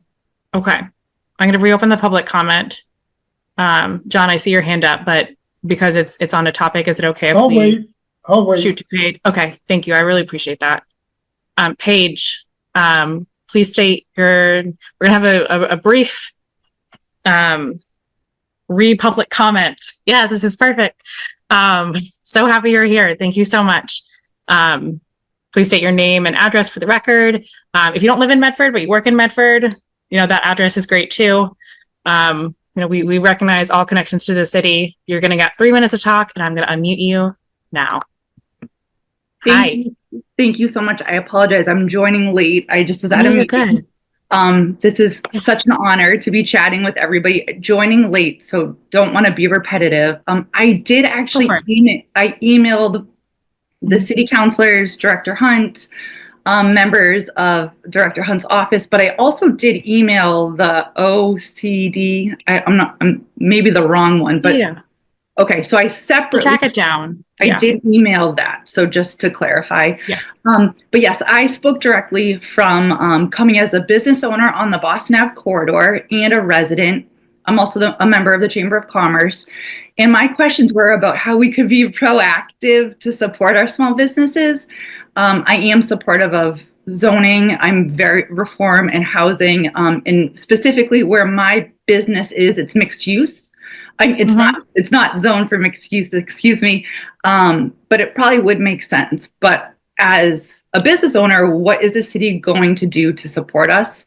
Director Hunt had replied about incentivizing, but I have a whole list of questions.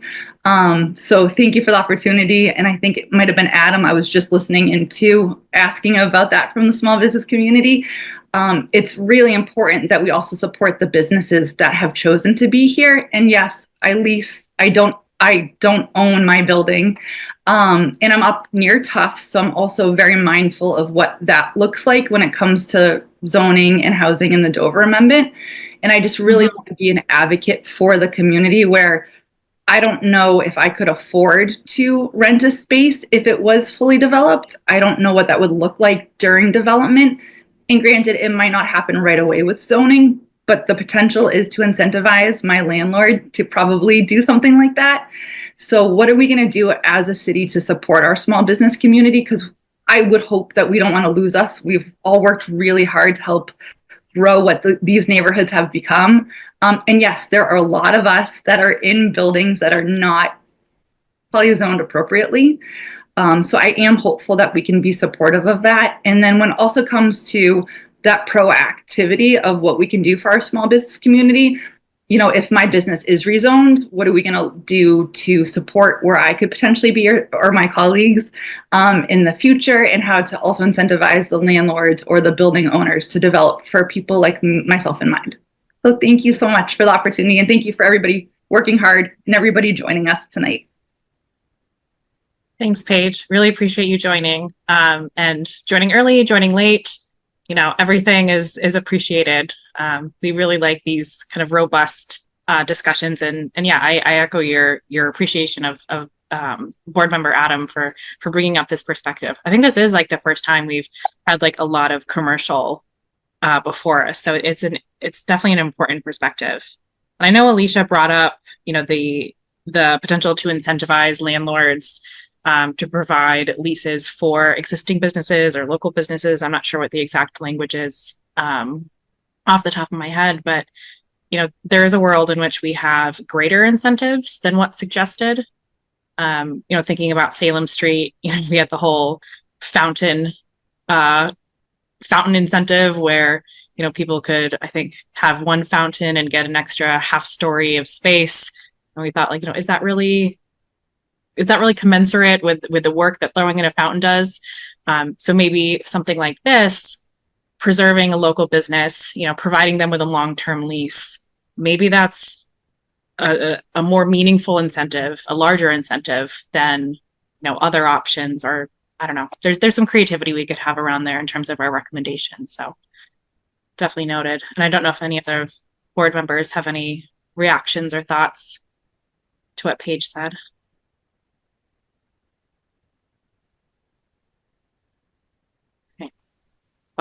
We're leaning towards continuing this, so I'd encourage you to come to the next meeting where we discuss. But thank you so much. Really appreciate your comment.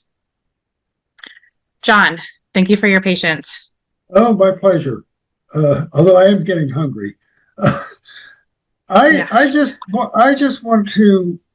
hope that I spoke about streetscape and historical context. And there was general nodding of heads and, we might be able to do this, we might be able to do that. But I would hate to see it just get lost in the long list of things that maybe we should think about someday later. Meanwhile, the zoning will be changed. People will start building buildings. All this will go on. The comprehensive plan mentioned this as something to do, and that was finalized, in 2023? And now it's 2025, and nothing's happened with that. And, maybe in 2027, we're still thinking about, I don't know how to do it, but I would like to see our feedback to the city council somehow address these concerns and make some sort of concrete suggestion, if we can think of any. Yeah. I mean, the classic saying is, the best time to plant a tree was yesterday. I feel like the best time to preserve history is today. Right. So yeah, maybe the specific suggestion there is, investigate if historic conversions or, I don't know what the right word is, if it's preservation or whatever, if that can be included in more of the zoning categories. So we expand that to some of the mixed use zones, because I think it was missing from there. Yeah, but I was also thinking about the whole question of design review and trying to have some sort of consistency. I mean, I'm not an architect. I don't know what's the most appropriate thing. I mean, maybe we want to be thinking about red brick or something else. Or ultra modern, steel and glass. I don't know, but something that just keeps, so you don't just have a hodgepodge of whatever's easy and less expensive. Yeah, well, I'm a failed architect, so I'm even less qualified than you. But I believe the design review discussion, that's after zoning, right? Yes, I think what we were discussing is it's going to be part of that wrap up where we come back at the end once all the geographic stuff is taken care of, and that's where we can do the design stuff. Is there a risk? You know, I'm thinking about Cheryl's earlier comment about, and I think, you know, it was later addressed, but, you know, I remember her concern being something along the lines of, you know, we're doing one thing, like we're doing rezoning, and then we're kind of leaving this gap period where, you know, maybe people that care less about what their community looks like, you know, maybe they're just throwing up a random SketchUp model and building that. Are we creating this gap where, like, things that the community might not want happen could happen? I mean, in theory, I guess, but I don't know from a practicality standpoint to spin up a whole design guidelines in the next 2 weeks. Yeah, I mean, are we creating a gap? I think the answer is yes. Can we avoid the gap? I think that answer might be not really. Yeah, I think the strategy might be to make the gap as short as possible, but I don't think we can, if that's assuming that's a conversation we should have, and I think it is, I don't think we can, I think it would be unfair to city staff and to the consultant team to be like, we're not going to approve anything else until you spin up this whole new thing that is kind of tangential. I mean, I think they're kind of two separate objects that work together, or at least that's my understanding. Well, I'm not really comfortable with tangential, but I mean, I do see your point. Are we operating under a 2-week deadline? No. I just said that because that's the next meeting. Okay. Yeah, like if we were to continue this, you know, we could continue it to the 18th. There is also a special meeting scheduled for the 25th. We could also decide to continue it at those meetings too. So I think Peter was referring to the next meeting. Yeah. I know there hasn't been a motion yet, but I was just sort of, the conversation seemed to assume that we were going to continue this tonight. Yes. Yeah. Okay. Yeah. Yeah.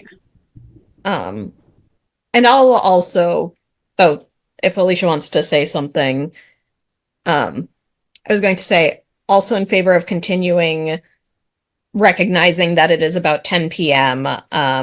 And I did want to flag that a member of the Community Preservation Committee, which I serve as the Community Development Board representative to, Doug Carr, he has proactively created draft design standards over the last 10 years. He said he brought it to a previous iteration of the Community Development Board, and there wasn't interest. And he's asked me a few times if I thought there would be interest now.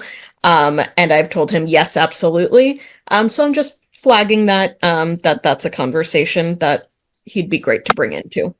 Thank you so much for pointing that out, because I worked with him, you know, decades ago on this, and I'm sure he has lots of thoughts. But kind of to my point that it is 10 p.m., does it make sense for me to make a motion to continue to a date certain? I still see Alicia's hand. Oh, sorry, Alicia. And I'm curious, I'd love to hear from Emily or Paula, if after Alicia, if they have any like specific questions for the board just to help guide their work, you know, between now and the next meeting. And also hear like when they would be able to come back to the next meeting, you know, realizing that you are both humans and have to actually do the work. So Alicia. So on completely separate topics, if you were to continue this, I do recommend that you continue it to the 25th so that you have the 18th for just residential, the 25th for the squares. It will be easier on you as a board, and it will be easier on the public. And we would then help, like we would communicate that out, that separate dates for separate meetings. So that's one thing. Just very briefly on design guidelines. First of all, if Doug sent them to me before, please send them to me again. But I will remind this board that we still have site plan review for anything that is over 10,000 square feet or 6 or more residential units or a couple of other weird things. The building has to go through site plan review. and part of site plan review has been the architectural look and feel of the building. And that comes through this board. So I just Great. do like, Okay. yes, there's a gap, but how big is that gap when you actually look at all the large buildings or in that case, not so large buildings? Okay. So you do have that's that. fair. So there might be fewer things that would actually be able to fall through that gap because of site plan review. Right. And the things that would tend to be, unfortunately, the single family homes, which tend to be something that it's much harder to do guidelines on. That should be, frankly, a conversation, I think, with the residential. But yeah, it's a tougher conversation as well. Okay. That's good to know. Yeah. Design is Thank you. subjective, so it's tough. Yeah, that is, thanks for bringing that up, to kind of recenter that while there might be a gap, just because of the process of site plan review, it won't apply to that many things. Yeah, it's not a chasm. It's maybe a little. Okay. Emily and Paula, have we in the public provided you some good stuff to work off of? Is there anything we can clear up? Thank you for that opportunity. And we agree with Director Hunt's assessment of the schedule. I think that will make it 25. easier for us to be responsive to you and to comments from the public for both topics. So appreciate that schedule.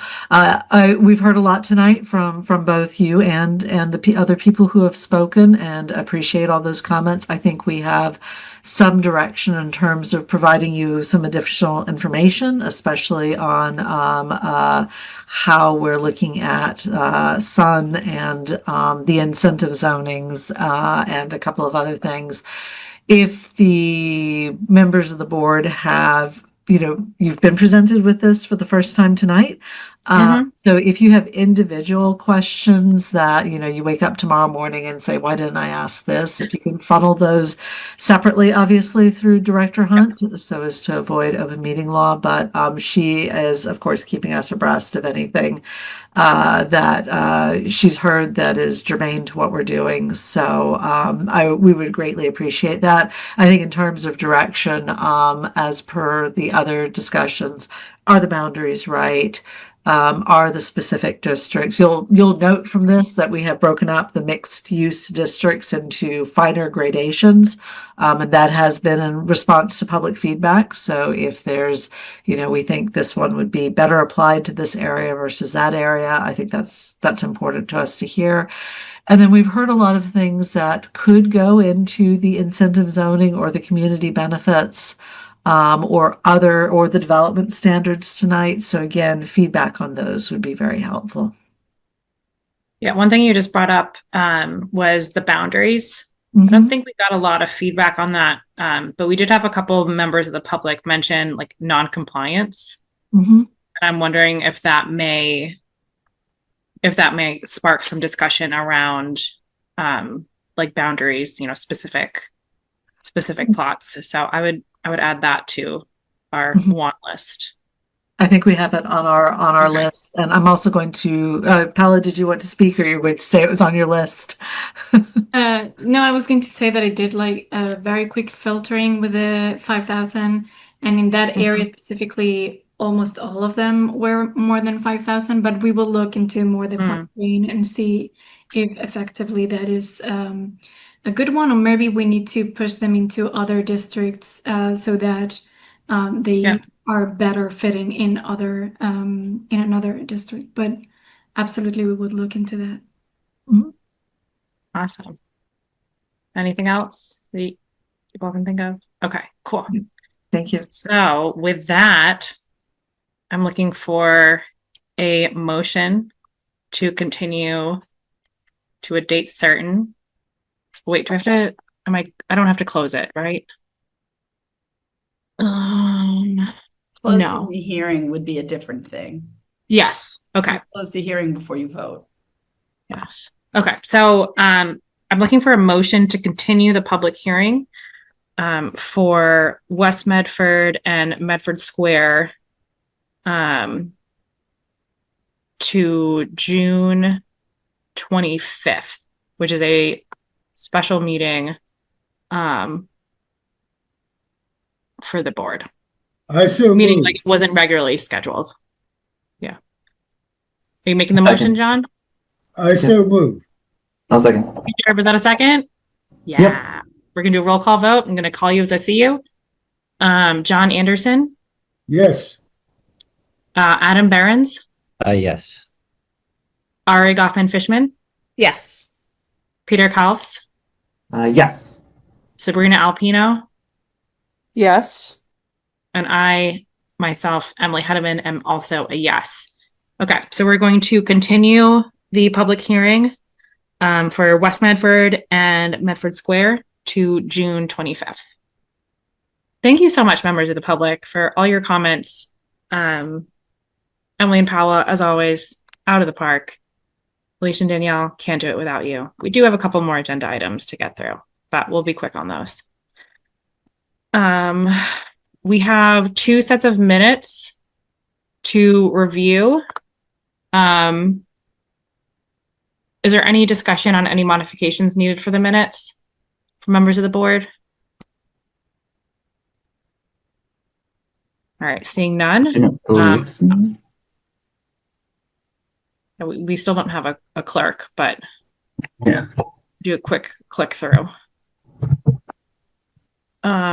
So seeing no discussion, I'm going to ask for a motion to accept the minutes from our April 2nd, 2025 and May 21st, 2025 meetings. So moved.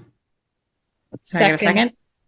Yeah, we're gonna do a roll call vote. Call them as I see them. John Anderson.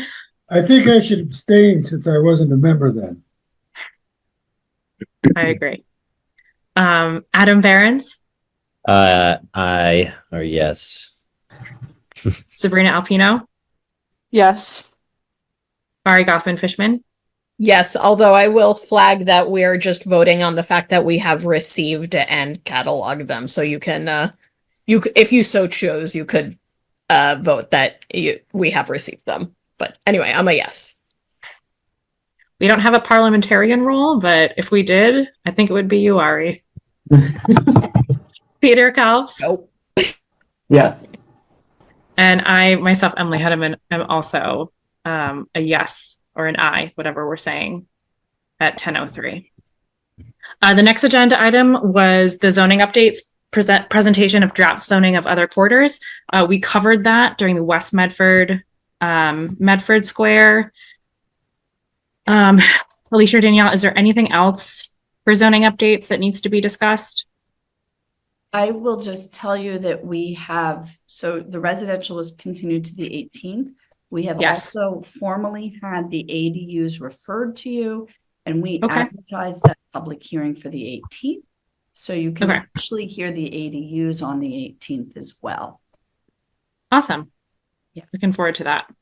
And we're working on a contract with Emily for next year because this is not going to end June 30th and our current contract goes through June 30th. Just FYI. Yeah. And I appreciate the city, providing the resources to do this work, and Ennis and Associates to be doing the work. So thanks to all. So with that, I am looking for a motion to adjourn. So moved. Thanks, John. Could I get a second? One second. Thanks, Adam. Gonna call him as I see him. John Anderson. Aye. Peter Kalfs. Aye. Ari Goffman-Fishman. Aye. Adam Behrens. Aye. Sabrina Alpino. Aye.